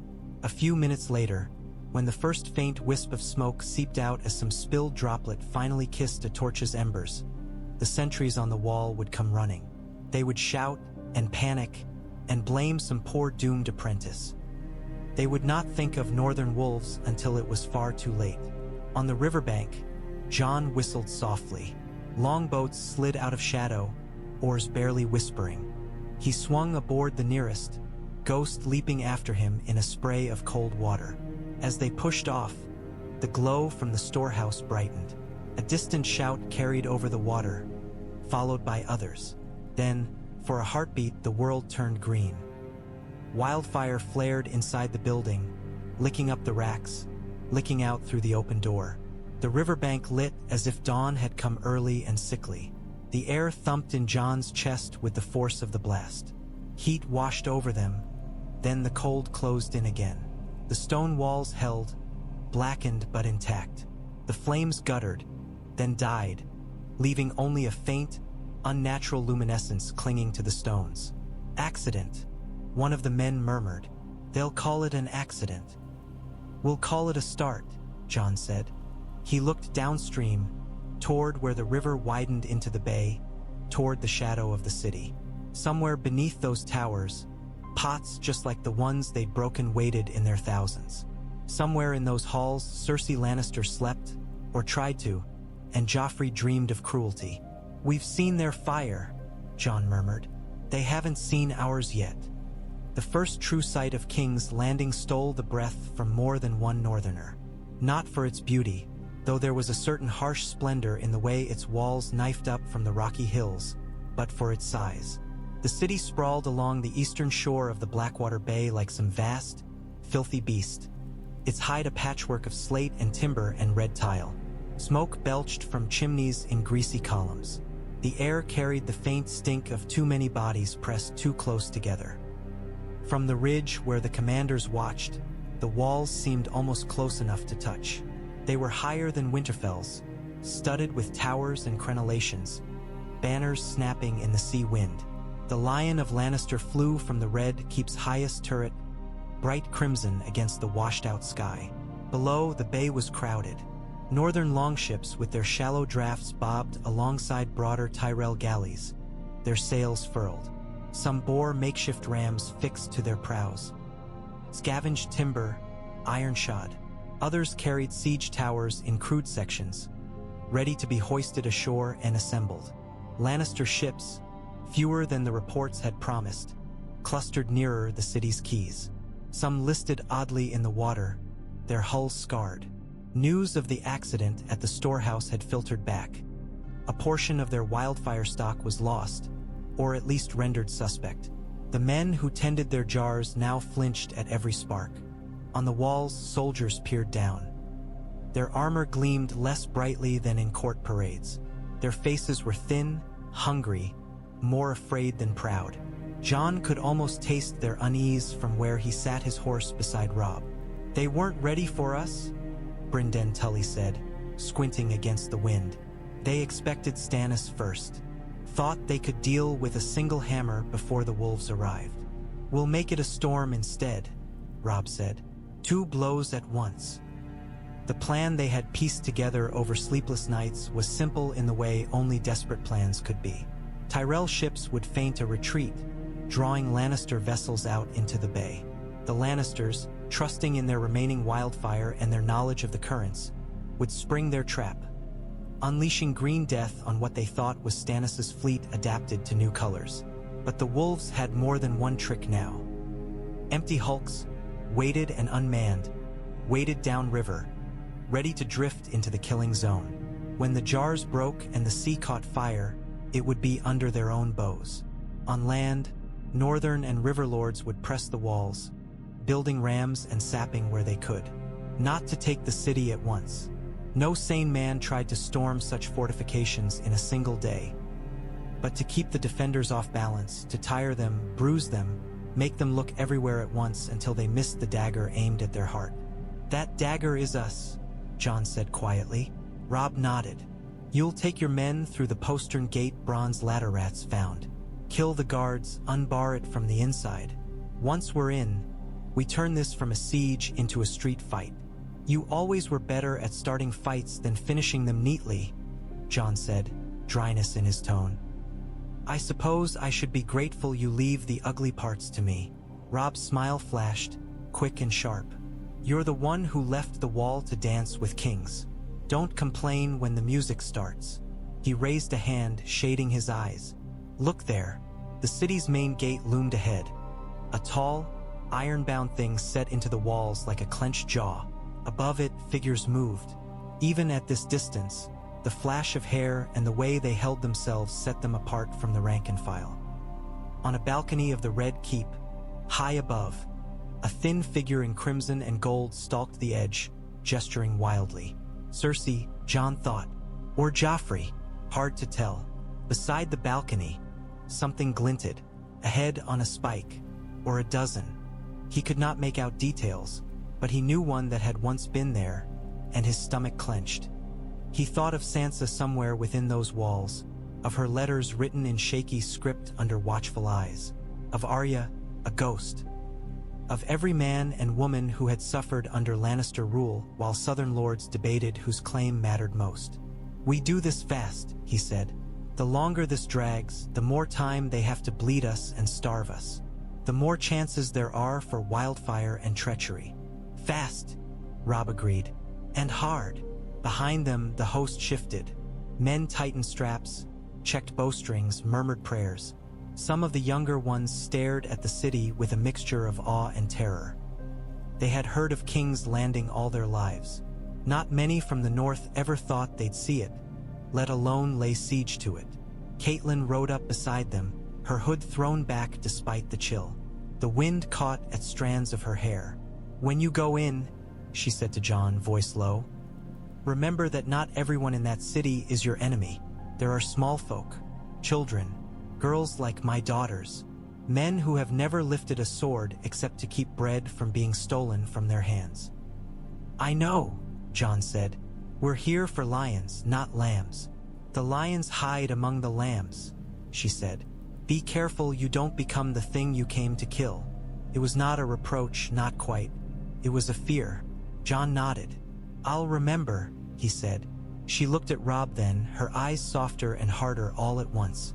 "You are not your father," she said. "You do not need to die in that city to prove yourself." "I know," Robb said quietly, "but if I have to, I will. Not for honor, for them." He nodded toward the ranks, toward the walls, toward something beyond both. Catelyn's hand hovered for a heartbeat, as if she meant to reach out and touch his cheek the way she had when he was a boy. Then she let it fall. "Come back," she said. "Both of you, or I'll haunt whatever hall you end up in." "Even the Red Keep?"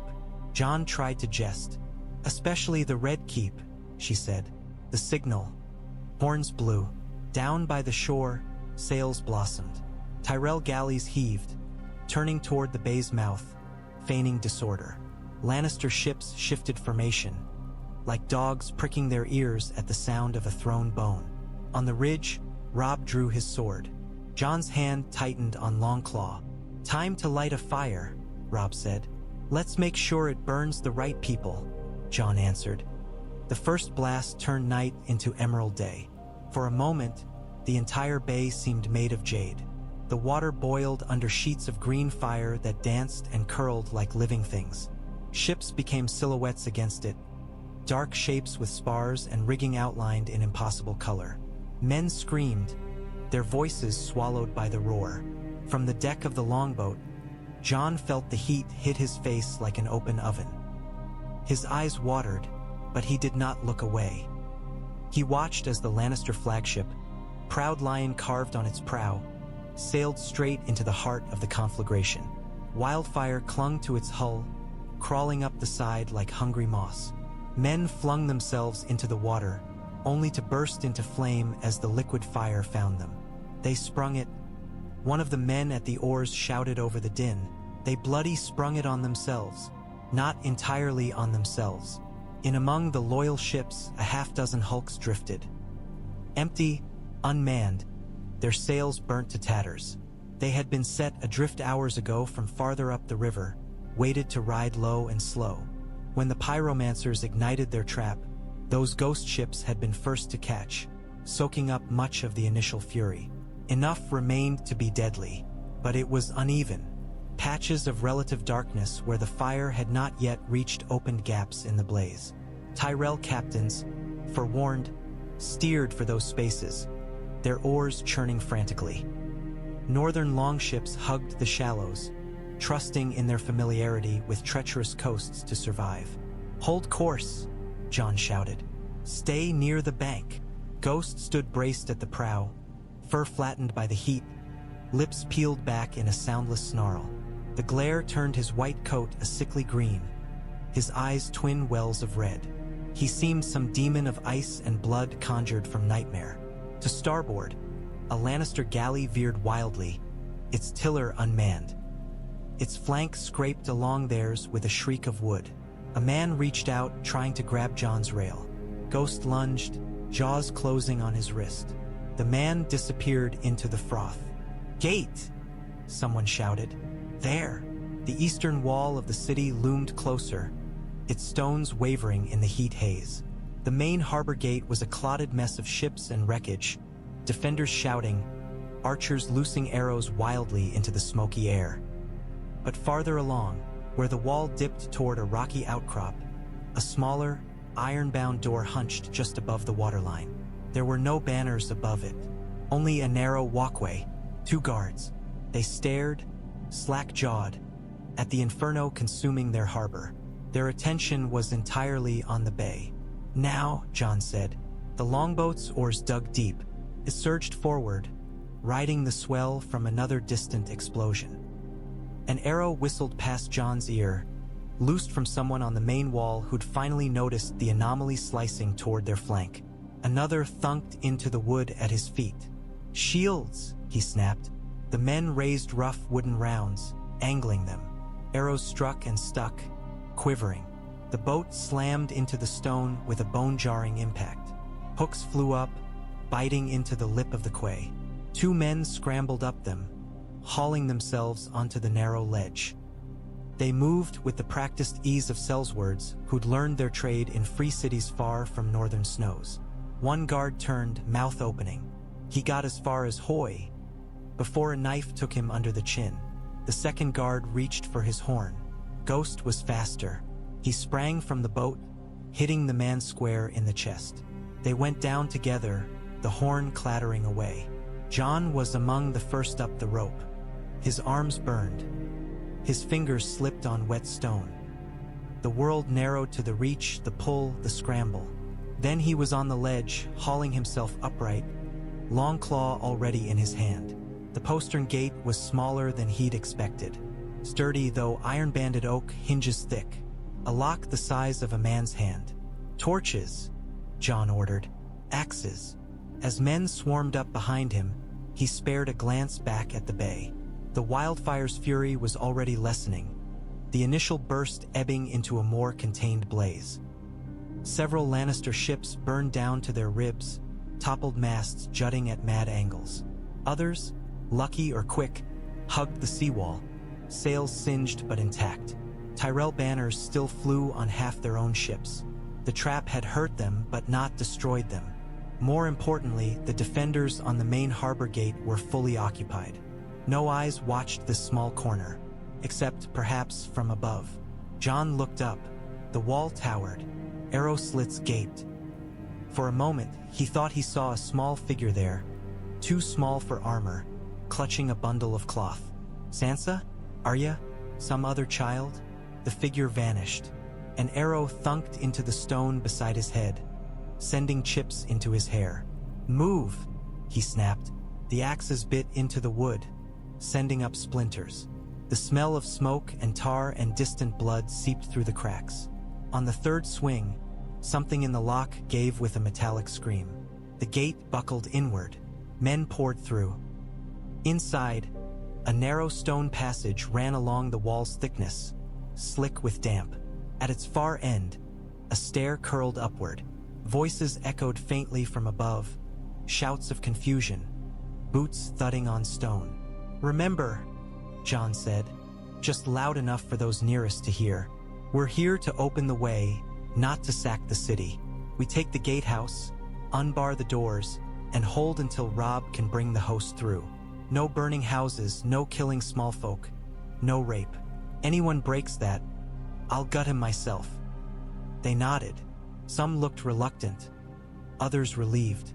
War brought out both devils and saints in men. They went up the stairs. The first clash was messy, brutal, close.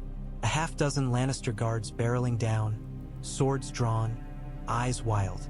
One slipped in his own panic, tumbling. Another thrust too high. Jon's counter took him under the arm.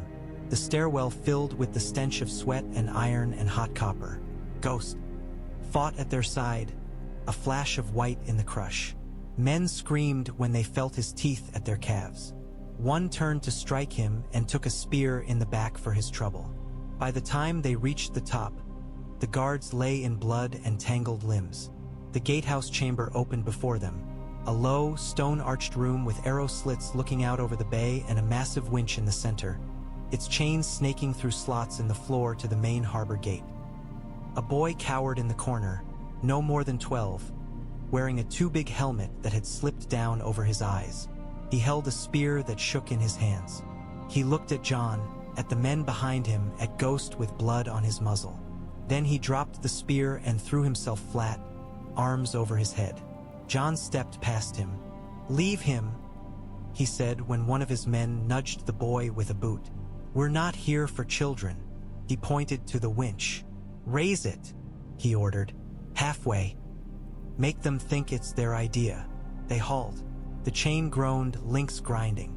Outside, through the arrow slit, Jon saw the huge wooden harbor gate shutter, then begin to lift, slowly, inch by inch. Men below pointed, gesturing wildly.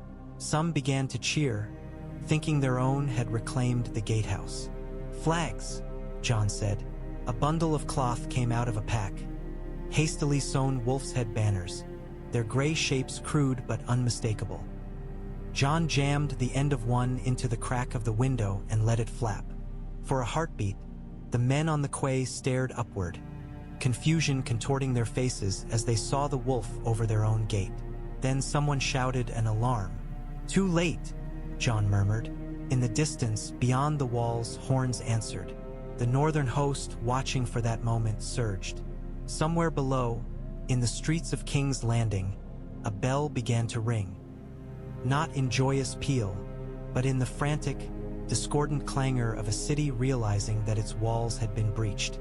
King's Landing from within was worse than it looked from without. The stench hit Jon first. A choking mix of human waste, cheap ale, rotting fish, and fear. The streets were too narrow for the number of people trying to cram through them. As word of the breached gate spread, small folk poured out of houses and taverns, their lives bundled in cloth and clutched to their chests. They ran in all directions, some toward the city center, others toward any gate that wasn't already barred, most with no plan at all beyond get away. "Make way!" a northern sergeant bellowed, shoving with the flat of his spear. "Make way for the king in the north." The words rippled. Some folk stumbled aside, pale and wide-eyed. Others cursed and clung to their meager bundles. A woman with a baby shrieked when a man knocked into her, nearly sending the infant sprawling. A child tripped and vanished beneath a tide of boots until Ghost's teeth took a man's cloak and hauled him sideways, opening a gap for the boy to wriggle free. "Pick him up," Jon snapped. One of his men scooped the child onto his hip, ignoring the boy's kicks of panic. "This way," Jon called, trusting in the maze Varys's whispered maps had etched into his memory. Toward the fishmonger's square, then up toward the Red Keep, toward the heart. At the first major crossroads, the Lannisters made their stand. Shields locked, they formed a wall across the street, red cloaks flaring. Behind them, archers crouched on balconies, arrows knocked. A gold cloak officer shouted orders, his voice raw. "For the king!" he screamed. "For King Joffrey! Hold them here! The king is coming!" One of Jon's men muttered. "Just not the one you think." Jon saw the small folk pinned between the two forces, like sheep between colliding rams. No matter who advanced, they would be crushed. He rode forward alone, longclaw sheathed, hands spread. Ghost kept pace at his stirrup, hackles up. "Move your people back," Jon called to the gold cloak officer. "You'll kill them if you hold there." The man stared at him, chest heaving. Sweat streaked his face. He looked from Jon's black leathers and northern cloak to the direwolf, to the men behind him with their mismatched armor and hard eyes. "We have orders," he said hoarsely. "No northern host sets foot beyond this street. The Queen will burn you in your armor if she thinks it buys her 10 more minutes." Jon cut in. "Look at them," he pointed with his chin. A little girl in a ragged dress clung to her mother's skirt, eyes huge, knuckles white. An old man wheezed, bent double, his breath whistling. A boy no older than Bran had a kitchen knife in his hand, but no idea what to do with it. "This isn't their fight," Jon said. "Let them through. Let them hide. You want to kill wolves? Do it where only wolves bleed." The gold cloak hesitated. An arrow from above thudded into the cobbles near Jon's horse. Ghost growled, lips curling. One of the Lannister line grunted. "Why are we standing in front of them?" He muttered loudly enough for all to hear. "Where were their bloody knights when the last levy went hungry?" A murmur ran through the ranks. The officer swallowed. His gaze flicked upward, toward the silhouette of the Red Keep on its hill. "If I disobey," Jon's voice softened, just a fraction. "If you hold, you'll die here," he said. "Either under our blades or under your queen's wildfire. If you let the small folk through and stand aside, you can live to see which king you prefer." Ghost stepped forward, red eyes fixed on the man. The officer's throat bobbed. "Open a lane," he rasped. "What?" One of his sergeants snarled. "Open it," he shouted. "Let the rabble through. Hold the line behind them if you've got the spine for it." The men shifted. Reluctantly, grudgingly, they stepped aside in clumps. A narrow gap opened, just wide enough for people to funnel through. "Go!" Jon called to the small folk. "Now!" They surged. Fear moved them more efficiently than any command. Faces blurred, old, young, filthy, tear-streaked. Jon saw a baker clutching a tray of uneven loaves, a septa gripping her 7-pointed star until her knuckles whitened, a boy with a cat under his arm. The cat's fur stood on end. Arrows still fell, some from overzealous archers who had not gotten the word. One woman went down with a shaft in her shoulder. A northern man reached to help her. She clawed her way upright, eyes blazing, and kept running. When the last of them had passed, Jon drew Longclaw. "You can still put down your swords," he told the gold cloaks. "Kneel and you'll live. The king in the north is not here to slaughter men who are tired of bleeding for lions." Some shuffles, some exchanged glances. But pride, fear, the inertia of oaths they held. The officer snapped his visor down. "For Joffrey," he muttered, but without conviction. "For the living," Jon replied. Then he gave the signal. The northern charge hit like a falling wall. Spears drove into gaps between shields. Axes bit into wood and iron. The gold cloaks braced, tried to hold, then buckled. A man slipped in the muck, went down, was trampled. On the balconies, archers drew and loosed. One took a Karstark man in the throat. Another arrow grazed Jon's shoulder, spinning him half around in the saddle. Pain flared, hot and sharp, but he stayed upright. Ghost moved in the front like an arrow of white, hamstringing those who turned to flee, dragging down a man who'd thought to circle the northern flank. His muzzle ran red. When it was over, the crossroads was a tangle of bodies and broken wood. The gold cloak officer lay on his back, staring up at the sky. His visor was open, his face spattered with blood. He wore an expression of faint astonishment, as if he'd never quite believed it would come to this. Jon stood over him, Longclaw's tip at his throat. "You had a choice," Jon said. "You made it." The man rasped a laugh that turned into a cough. "We all do in the end," he wheezed. "Go on then, your grace." Jon's grip tightened. The title hung in the air between them, unacknowledged. "Yield," Jon said instead. "Throw down your cloak. If you can stand, stand with us. If you can't, stay down. Either way, I won't waste more steel on you." The man stared. Then, slowly, he reached up and unpinned his gold cloak. It fell to the stones like a shed skin. "I'll die here either way," he muttered. "But I'd rather die facing the ones who made this city what it is." His eyes flicked toward the hill. "You think you can change it, Snow?" "I can try," Jon said. He left the man lying there and moved on, Ghost at his heel. The host flowed around him, a river of fur and iron, pushing ever uphill. Behind them, the crossroads filled with the moans of the dying and the distant, bewildered wails of those who had thought walls and crowns would keep the real world away. Up ahead, the Red Keep rose, red stone stark against a sky smeared with smoke and the fading traces of green. The throne room of the Red Keep smelled of incense and fear. Sansa had always imagined it as a place of glory when she'd first come south. The Hall of Songs, where knights would shine and queens would move like swans. She had stood here once, trembling with awe, watching her father kneel before the king. Now she stood near the steps of the Iron Throne, hands clasped tightly at her waist, and the hall felt like a trap. The painted floor's tiles were slick where wine and something darker had been spilled. The high windows let in a murky light that seemed to dim as smoke thickened outside. The Iron Throne loomed at the far end, a jagged mass of fused blades and twisted steel. It had always looked cruel to her. Today it looked hungry. Cersei paced at the base of its steps, goblet in hand. Her hair was loose around her shoulders, her gown a deep crimson that almost hid the stains. Tommen clung to her skirts, his round face pale, eyes wide.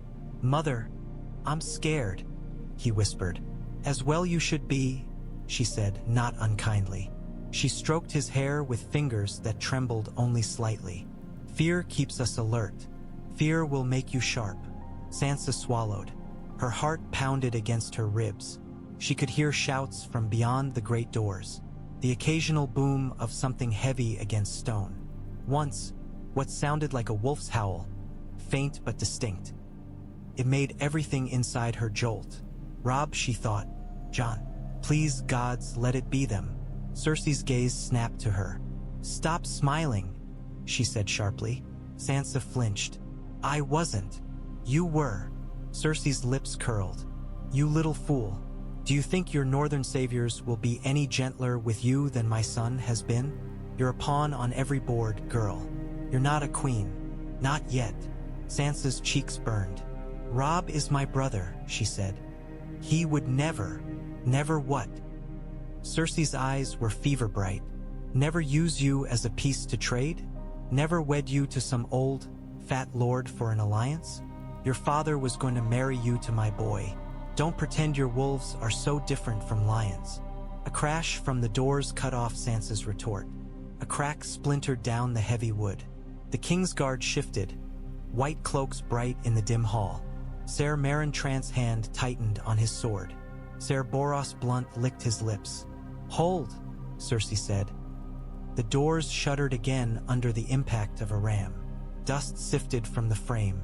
Somewhere out in the city, a bell clanged frantically, then cut off mid-peal. Tyrion stumbled into the hall from a side passage, leaning heavily on a spear he'd appropriated as a crutch. Half his face was crusted with blood, and his hair was matted with it. He moved like a man who had been dragged half-conscious through the bowels of a collapsing building and only reluctantly returned to daylight. Ah, Cersei said. The hero returns. Tyrion squinted up at her. If I'm a hero, this city is in worse trouble than I thought, he said hoarsely. The gate is lost. I can hear that, Cersei snapped as another blow rang through the chamber. Your whore's wolf lovers are at the door. They're at all the doors, Tyrion said. And the walls, and the harbor, as you predicted. He flashed a humorless grin. You were right about them, sister. They do bite. Can you do anything useful? She demanded. Or are you only here to bleed on my floor? I can drink, Tyrion said, and offer advice you won't take. He limped closer, eyes flicking to Sansa. There was a fleeting, almost apologetic softness there before it hardened again. The small folk are fleeing. The gold cloaks are throwing down their cloaks and joining the wolves in droves. Half the city would open the gates for them if they weren't already open. Traitors, all of them, Cersei hissed. Or tired of watching their children starve while we feast, Tyrion said. Take your pick. Either way, we can't hold. He glanced at the Iron Throne. You could parley, he said. Send Sansa down as a sign of good faith. Offer terms. Wolves understand oaths. Starks are tedious that way. Send the little bird to sing? Cersei's smile was thin. And what would you have me ask for? A quick death? A colder cell? That's going to be the choice soon enough, Tyrion said. I'd prefer to see you alive in the aftermath. Imagine the scandal if you died before you could glower at your enemy's triumph. The doors buckled under another blow. A crack appeared near the hinges, splintering outward. Cersei's hand tightened on her goblet. Bring the boy, she said to Ser Maren. If they take us, they'll take him with us.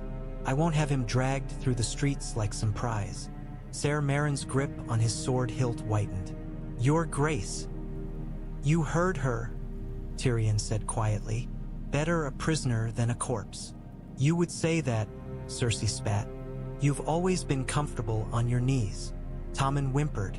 Sansa moved without thinking, reaching out to touch his arm. He clung to her like a drowning child to a piece of driftwood. Don't worry, she whispered. Robb will protect you. So will Jon. They're good men. Cersei laughed, sharp and bitter. Oh, sweetling, she said. There are no good men in this hall. Only those who haven't yet had the chance to show you how cruel they can be. The next impact shattered the bar across the doors. Splinters flew. One of the heavy leaves swung inward a few inches, enough for light to lance into the hall. A gray, smoky light that carried with it the cacophony of battle. And beneath it, faint but unmistakable, the sound of a wolf's howl, cut through Sansa like a knife. Tears she hadn't known she was still capable of filled her eyes. The doors burst inward. Men poured through. Tall men in furs and rough steel, their armor dented, their beards unkempt. They moved with a purpose that was not mindless rage. Their eyes swept, seeking threats. Wolf heads were painted on shields sewn into cloaks. The first few stumbled as they took in the sight of the throne room, the jagged metal, the woman in crimson at its base, the small boy clinging to a Stark girl. Behind them, two figures forced their way through the press. Robb Stark looked older than the boy Sansa remembered from Winterfell's yard. War had carved hollows into his cheeks and set something hard behind his eyes. He wore no crown, but kingship clung to him like a second cloak. Gray wind padded at his side, fur matted with blood. Beside him came Jon Snow. He wore black leather streaked with grime, a cloak torn at the hem, a sword at his hip whose pommel she recognized. Ghost flowed before him, white fur stark against the dark floor, muzzle red. The hall fell into a strange hush, the noise from outside muffled as if by invisible hands. Sansa, Robb breathed. The name left him like an exhalation of years. Robb, she said. Her voice cracked. Cersei stepped forward, putting herself between the newcomers and her children. Hold, she commanded the king's guard, though only two still stood. If any man raises a weapon against me, I'll have your heads. Not your heads to have any more, one of the remaining gold cloaks muttered. Tyrion limped to the side, watching the tableau unfold with an expression that was half wary, half curious, as if he were reading a particularly dangerous page of one of his favorite books. Robb stopped at the base of the steps. His hand tightened on his sword hilt. His gaze raked over the hall, the throne, the queen, the boy, his sister. For a heartbeat, rage and grief warred in his face like warring storms. "Your Grace," he said to Cersei, and there was a cold mockery in the title. "You sit in a hall paid for with my father's blood. And yours is any cleaner?" Cersei shot back. "You bring wolves into my city and pretend you are better than beasts?"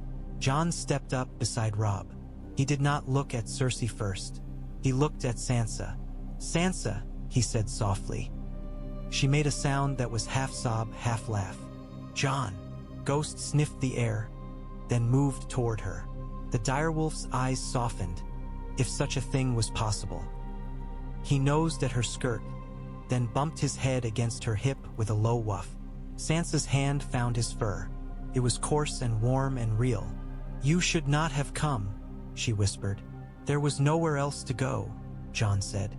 He turned then to Cersei. "My lady, step away from the boy." "And give you what?" she sneered. "A hostage? A trophy? My son is king." "No," Jon said. "He's a child. He's not to blame for the sins of those who used him." Tommen's eyes brimmed. He looked between his mother and the men below. "Mother, silence," she snapped. Robb's gaze was ice. "Joffrey Baratheon is nowhere to be seen," he said. "Is he cowering in some cellar? Or already fled?" "He fights," Cersei hissed. "He defends what is his. Then he'll answer for it when we find him," Robb said. His eyes flicked to the throne. "You will step aside. You will lay down your claim. The city has fallen. The lions have lost. And who will sit there?"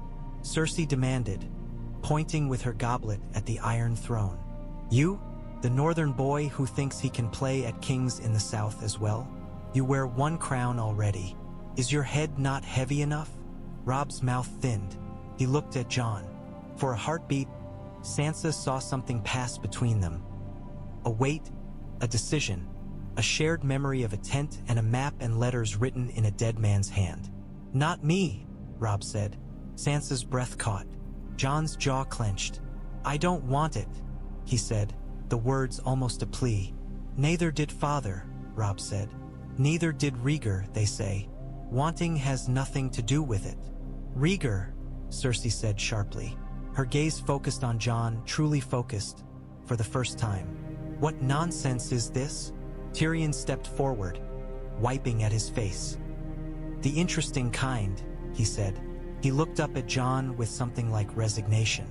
"It seems the realm has a longer memory than we thought, and that Ned Stark was more of a liar than we gave him credit for. You'll want to see the letters." he added to Robb and Jon. Later, when the swords have stopped flashing. For now, know this. There are men in Old Town and here in this very city who will swear under oath that your brother born in snow has a stronger claim to that unpleasant chair than any golden-haired bastard my sister ever birthed. Silence. Cersei's face went white. You dare, she whispered.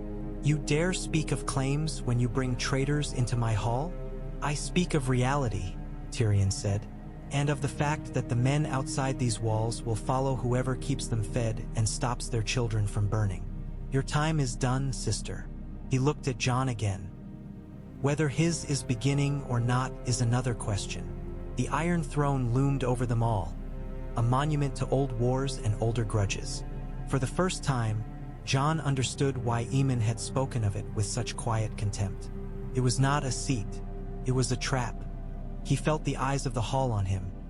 Stark men, Lannister guards, small folk pressed against the pillars, Sansa, Cersei, Tyrion. Waiting, he drew a breath, tasting ash and incense and fear. Cersei Lannister, he said. In the name of the North, in the name of the Riverlands, in the name of every man and woman who has bled under your son's rule, I call for your surrender. Lay down the lion. Call off your men. There has been enough blood. You'd show mercy to the woman who ordered your father's death? Cersei scoffed. No, Jon said. I'd show mercy to the realm. Killing you may satisfy our rage. It will not feed the starving. It will not mend the wall. It will not make winter any easier when it comes. Robb's eyes flickered. He looked at Cersei, at the throne, at his sister. The boy who had roared for vengeance in a Winterfell solar was still there somewhere, but war had tempered him. Yield, he said, or we will take what you will not give. Cersei looked at the throne. For the first time, uncertainty Ked her veneer. All the power she had clawed, the webs she had spun, seemed to constrict around her. She took a step back. Her heel clicked on the Iron Throne's lowest step. You think you've won, she said quietly. You think killing one boy and crowning another changes anything. Lions, wolves, dragons, it's all the same. You'll tear this realm apart over a chair until there's nothing left but bones. Then we'll try to be better than that, Jon said. Try, she repeated. Then she laughed. A short, harsh sound. She dropped her goblet. It clanged on the floor, spilling red wine that looked, for a heartbeat, like blood. I yield, she said. The words sounded like they cost her a piece of her soul. On condition my children live. Robb's expression was flint. Joffrey will stand trial, he said, for what he's done. The realm will see his sins. The others? He looked at Tommen, at Myrcella, who had slipped into the hall unnoticed and now hovered near a column, eyes wide. We are not killers of children. They will be watched, raised where they can do no more harm. Cersei's eyes closed for a heartbeat. When she opened them, there was nothing left in them but emptiness. Then take your throne, bastards and traitors, she said, and choke on it. She stepped aside. The room exhaled. Behind Jon, men shifted, waited. Robb met his gaze, something like apology there. I can't sit both chairs, Robb said quietly, for Jon's ears alone. I barely fit the one I have. Jon looked at the Iron Throne. It did not beckon. It loomed.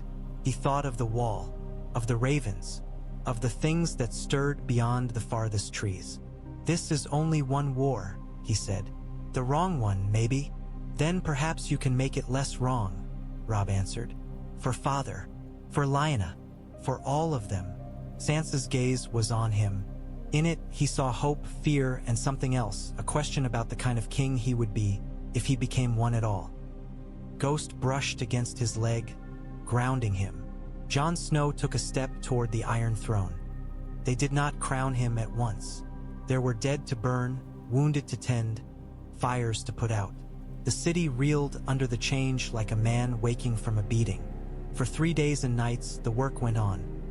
Digging graves outside the walls, sorting Lannister loyalists from men who had simply been afraid to do otherwise, trying to keep order in streets that had lived too long under the heel.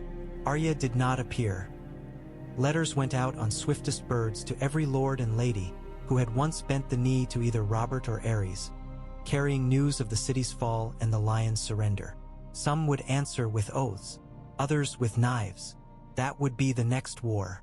For now, they stood in the throne room again, this time with the doors wide, sunlight slanting in. The broken marble had been swept, the worst of the blood scrubbed from the stones. The Iron Throne had not changed.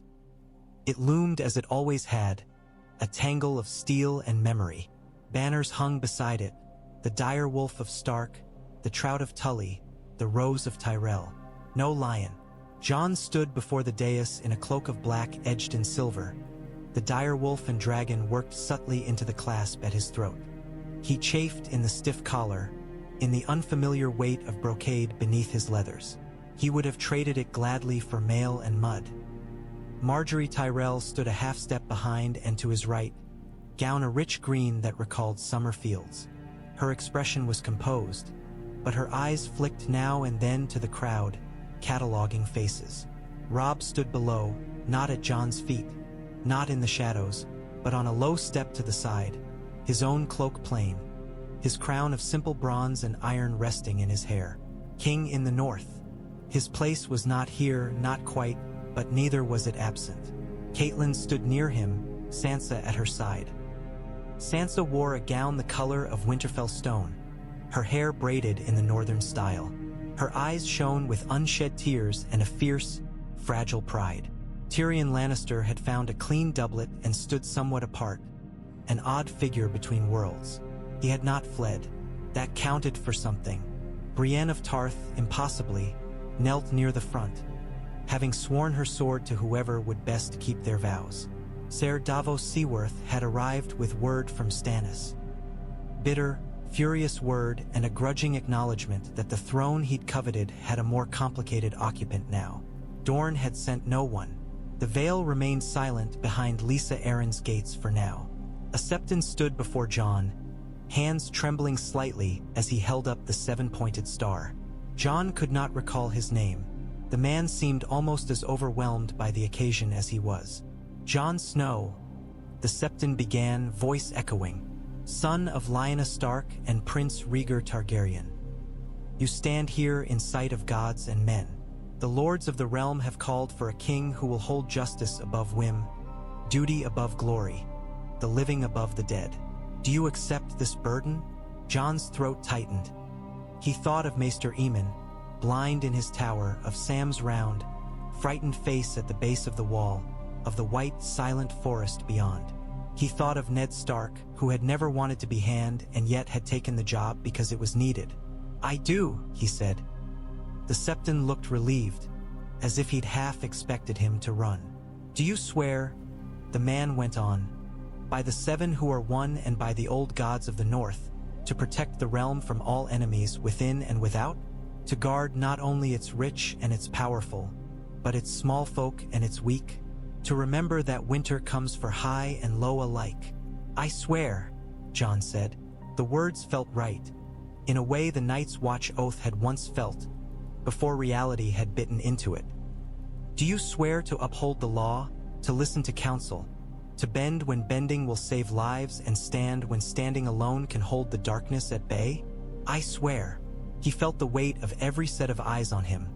Lord and peasant, enemy and ally, hopeful and skeptical.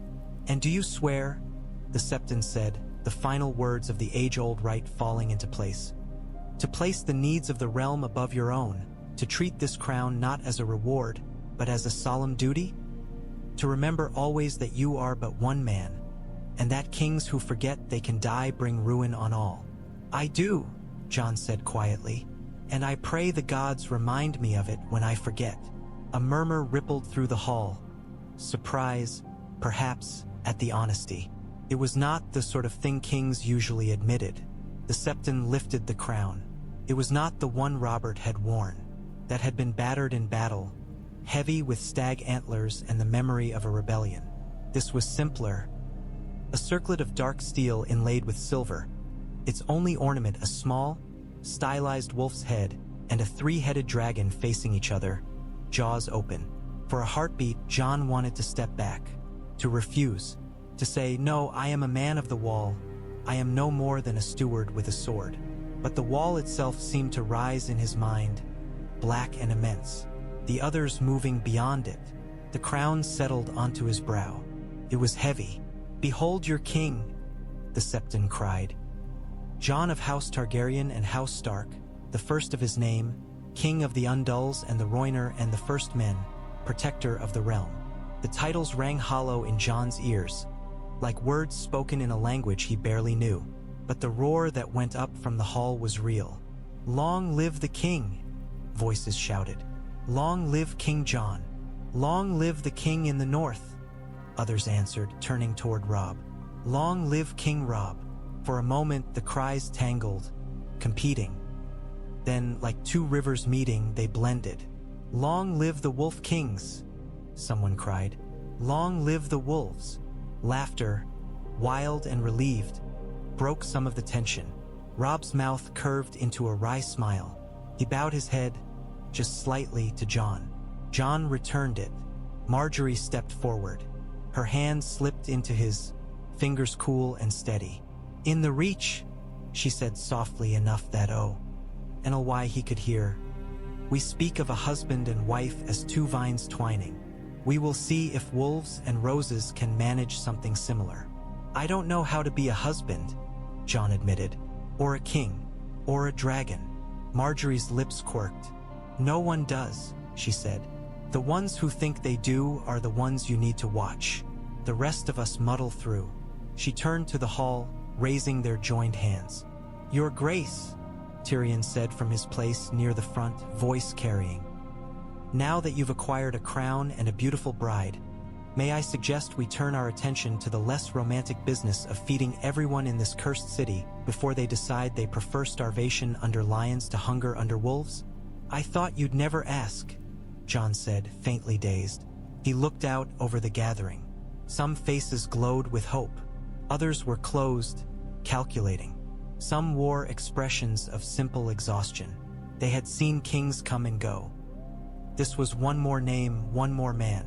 He caught Sansa's gaze. She smiled, a small, tremulous thing. Catelyn's eyes were wet. Robb's expression was complex. A twist of pride, regret, and something like relief. He had never wanted the Southern crown. Now he had someone to carry it who was both brother and shield. Jon tightened his fingers around the hilt of Longclaw at his side. The weight of the sword anchored him. This is only the beginning, he thought. The harder war is yet to come. He lifted his free hand. The hall quieted, expectant. "The city has changed hands," he said. "That does not mean every wrong is righted or every wound is healed. Lions have ruled here. Now wolves and roses will. But winter is coming, for all of us. Not just in the north, not just beyond the wall. I will need your help, your honesty, your courage. I will not always be right. When I am wrong, I expect to be told." A murmur of surprise. Kings did not speak this way. "I am not asking you to love me," Jon said. "I am asking you to stand with me when the dead come for the living. And they will." He saw some scoff, others shiver. Few believed. Fewer understood. But Robb's eyes were steady. Marjorie's were thoughtful. Tyrion's narrowed, intrigued. Across the sea, perhaps, a girl with dragons would feel some shift in the world's balance and wonder. "For now," Jon said, "we rebuild. We feed the hungry. We mend what we can. We send food and men to the wall, not to be forgotten, but to hold back what lies beyond. And we remember that a crown is not a shield against the night." He drew in a breath. "Long live the living," he said. "Long live the living," Robb echoed. The hall took it up, uncertain at first, then louder. "Long live the living." The painted table in the Red Keep's map room was not as fine as the one on Dragonstone, or so Davos Seaworth claimed, but it served. It showed the shape of Westeros in broad strokes. The jagged spine of the north, the spread of the reach, the hooked finger of Dorne. Little carved markers moved across it at Jon's and Robb's hands. "Stannis won't like this," Davos said, scratching thoughtfully at his beard. He thinks the throne is his by all the laws that ever mattered. Birth, conquest, writ in blood. The law said a lot of things, Tyrion replied, lounging in a chair with a cup of watered wine. It said the Targaryens ruled by right of fire. It said Robert was king because he hit a dragon with a hammer. Now it says a man who never wanted a crown has the best claim because a dead man wrote letters about him. The law is a story, can be written and rewritten. Davos frowned. That's a dangerous way to talk about it. It's the only honest way, Tyrion said. He raised his cup to Jon. Congratulations, Your Grace. You're the newest chapter in a very long, very bloody book. Books can teach, Marjorie said, if we let them. She moved a marker shaped like a grain sack from the reach toward the neck. House Tyrell will send grain north, she said, quietly at first through trusted captains, enough to shore up Winterfell stores and the castles along the wall. Lady Olenna will complain about the cost, Tyrion said. Lady Olenna will complain if the sun rises too early, Marjorie replied, unbothered. Father will smooth it. He likes the idea of being the savior of the realm's bellies. Robb traced a finger along the neck. We'll need more than grain, he said. Men to hold the castles. Black brothers if they can be spared. If not, volunteers. From every house. You'll get resistance, Davos said. Lords don't like the idea of their sons taking the black when there are crowns to fight over here. Then we change what the black means, Jon said. They looked at him. The Night's Watch oath was written for a different war, he said. A world where all the dangers came from the south. That world is gone. We can give the Watch land again. Names, families. Let men serve 10 years and then come home if they live. The wall needs fighters, not condemned men who have nowhere else to go. It will upset centuries of tradition, Tyrion remarked. The old maesters will write scathing letters. Let them, Jon said. Tradition won't stop the dead. Men will. Robb's eyes shone with a hard pride. We can spare some from the north, he said. We always have. This time we'll send more than thieves and third sons. I'll ask for volunteers among my best. You'll get them, Davos said. Northmen have always had more sense than most. We'll need to speak to the Vale too, Marjorie said. Lisa won't open her gates easily, but her knights are unbloodied and her mountains could serve as another line if the wall falls. The wall will not fall, Jon said, too quickly. Not if we do our duty. He felt their gazes on him and forced himself to breathe. The vision of ice and pale blue eyes that haunted his sleep, the sensation of cold fingers around his throat, those were his burden. He did not need to lay them too heavily on the shoulders of men and women already bearing enough. The wall may not fall, Tyrion said, uncharacteristically gentle, but it's wise to consider what happens if anything does. Jon nodded, accepting the rebuke. We fortify Moat Cailin, he said. We make sure roads can be cut if needed. We keep lines of ravens ready. He placed a small black marker on the wall itself. It looked tiny compared to the painted land. And we don't forget about this, he said. No matter how many letters come from Dorne complaining about borders, or from the Iron Islands demanding the right to reeve. Speaking of Dorne, Davos said, they've sent feelers. They're not pleased with any Baratheon, and less so with Lannisters. They might be open to something new. They have long memories of what was done to Elia and her children. His gaze flicked to Jon, measuring. Jon felt the weight of that name, Elia, like a stone in his chest. I won't ask them to forget, he said, only to help make sure nothing like it happens again. Spoken like a man who knows he can't promise it, Tyrion noted. Because I can't, Jon said. I can't promise there will never be another Mad King. I can only promise we'll try not to breed one. He looked at Robb. What about you? The north. Robb moved markers, castles, small wooden wolves. We mend Winterfell's walls, he said. We call home men who can be spared. We hang those who turned cloak for the Lannisters and Boltons. We remember which houses stood when it mattered. He touched the area around the twins. We keep the phrase closer than before, he added. Walder has his reward and his grievances soothed for now. I won't give him cause to feel slighted again. He won't need cause, Catelyn said from the doorway. They turned. She stood with Sansa at her shoulder, both listening. Walder Frey will scheme regardless, she said. Men like him cannot help themselves, but he will scheme less if the bridges he holds are not the only path north. We're working on that, Robb said. Manderly's ships may be able to move men by sea when needed. There are old fords we can clear. We won't be beholden to one man again. And you, Catelyn asked Jon. You sit in a nest of serpents. Have you considered which will bite first when you reach for anything? Jon looked at the markers in the south, the rock, the arbor, Sunspear. I know Cersei is not done, he said, nor her kin. The Lannisters still hold Casterly Rock. They still have gold. Less than they want the world to think, Tyrion said dryly. But enough. I don't mean to strip them bare, Jon said. I mean to make them answer. Confiscate land from those who profited most from my father's death. Redistribute it to those who held faith with the realm. Make it clear that lions who act like wolves will be treated as such. Some will call it vengeance, Davos said. Some will call anything that hurts them vengeance, Jon replied. I will call it balance. He moved a dragon-shaped marker to the far right edge of the board, off the coast of Essos. And then there's her, he said quietly. Daenerys Targaryen, Tyrion murmured. If the rumors are true, dragons hatched from stone, marching through fire. A queen without a throne staring across the narrow sea at a cousin who took the one she's been told was hers. Cousin, Jon repeated, tasting the word. I don't even know if she lives. She lives, Tyrion said. Varys's little birds say so. The question is what she will do when she hears your name. Come with fire, Davos said bluntly. Or send an envoy, Marjorie suggested. A woman who has lived under men's crowns might prefer a realm already attempting to do better than the last lot, rather than starting from ash.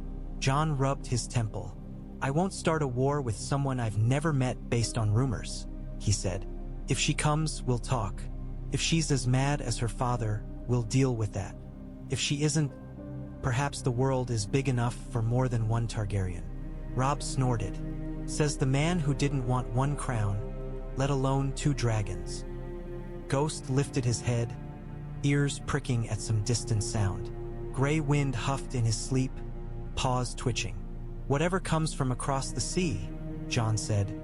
Whatever the Lannisters do in the Rock, whatever Stannis decides in Dragonstone, the real war is still to the north. The rest of this is the board we have to keep steady while we fight it. He looked at the painted table.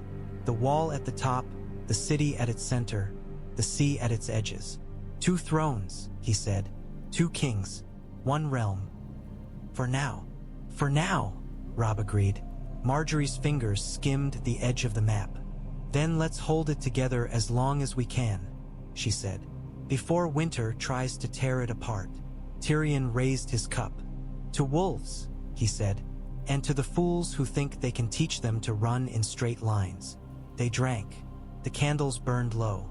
Outside, the city settled uneasily into new patterns. Curfews lifted, bread lines shortened, lion banners taken down and folded, to be stored or burned depending on whose hands they fell into. Far to the north, a raven wheeled above the wall, black wings cutting through pale sky. The wall did not care who sat the Iron Throne. It reared up into the dawn as it always had, a vast cliff of ice catching what little light the winter sky offered. Frost crystals glittered on its face. The wind coming off it sliced through wool and leather alike. On the walkway atop, black-cloaked figures stamped their feet and pulled their hoods tighter, breath streaming from their mouths. The world beyond was a gray-white blur of forest and distant hills. No banners, no cities. Only the endless, indifferent wild.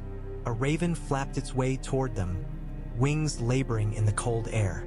It landed clumsily on the outstretched arm of a watchman, who swore as the bird's claws dug in. Another one, the man muttered. Bloody things never stop. From where? his companion asked, already reaching for the message tube. The seal on the parchment was silver and black, pressed over a faint impression of a dire wolf and a three-headed dragon intertwined. The watchman frowned. "South," he said. "Far south." In the Lord Commander's solar, Jeor Mormont sat hunched over a small brazier, warming his hands. His hair and beard were whiter than the snow outside, his face crosshatched with lines. The raven on his shoulder muttered nonsense words into his ear, picking occasionally at a stray strand of hair. When the knock came, he grunted. "What is it?" "A raven, my lord," the steward said, holding out the parchment. "From King's Landing, or what used to be." Mormont's brows rose. He took the letter, thumb stroking the seal. "Not the lion," he muttered. "Not the stag. What are you, then?"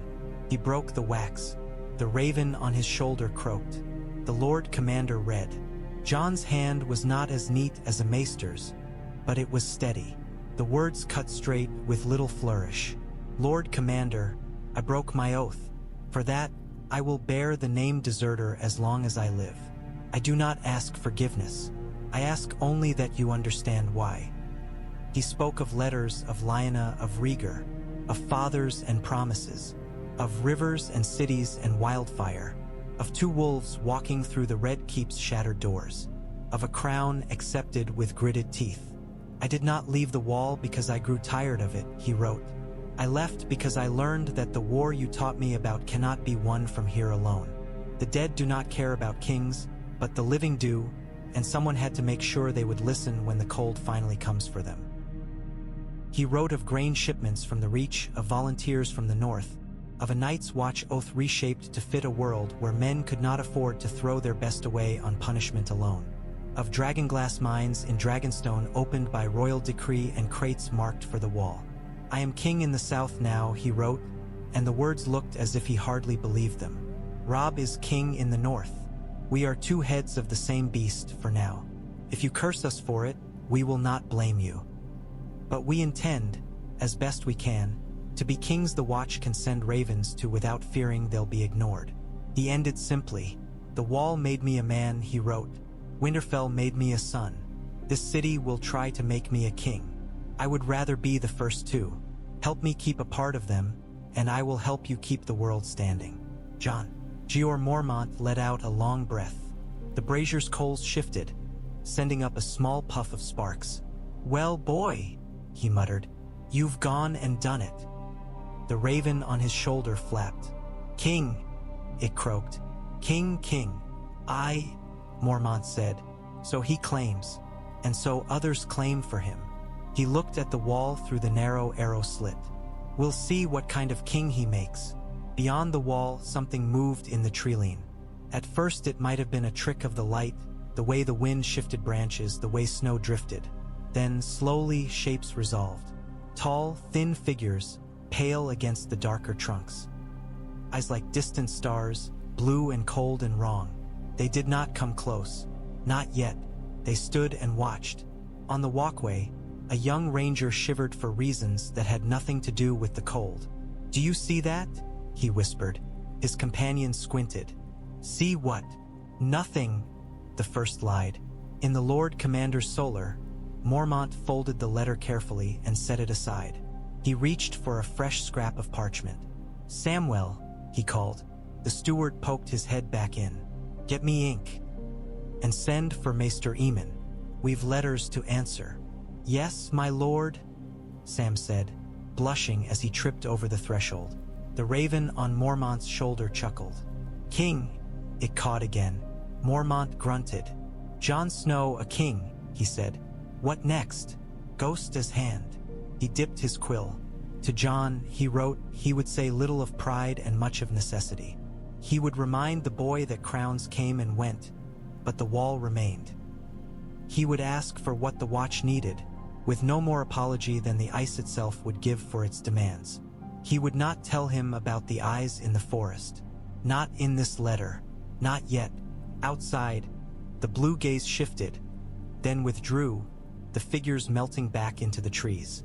Snow began to fall more heavily, each flake spinning down like a tiny, indifferent coin tossed onto a table already crowded with bets. In King's Landing, in a room lit by candles and the restless flicker of a hearth, Jon Snow, Jon Targaryen, some would say, sat at a desk piled with petitions. A crown lay on the table beside his hand, not on his head. Ghost dozed at his feet.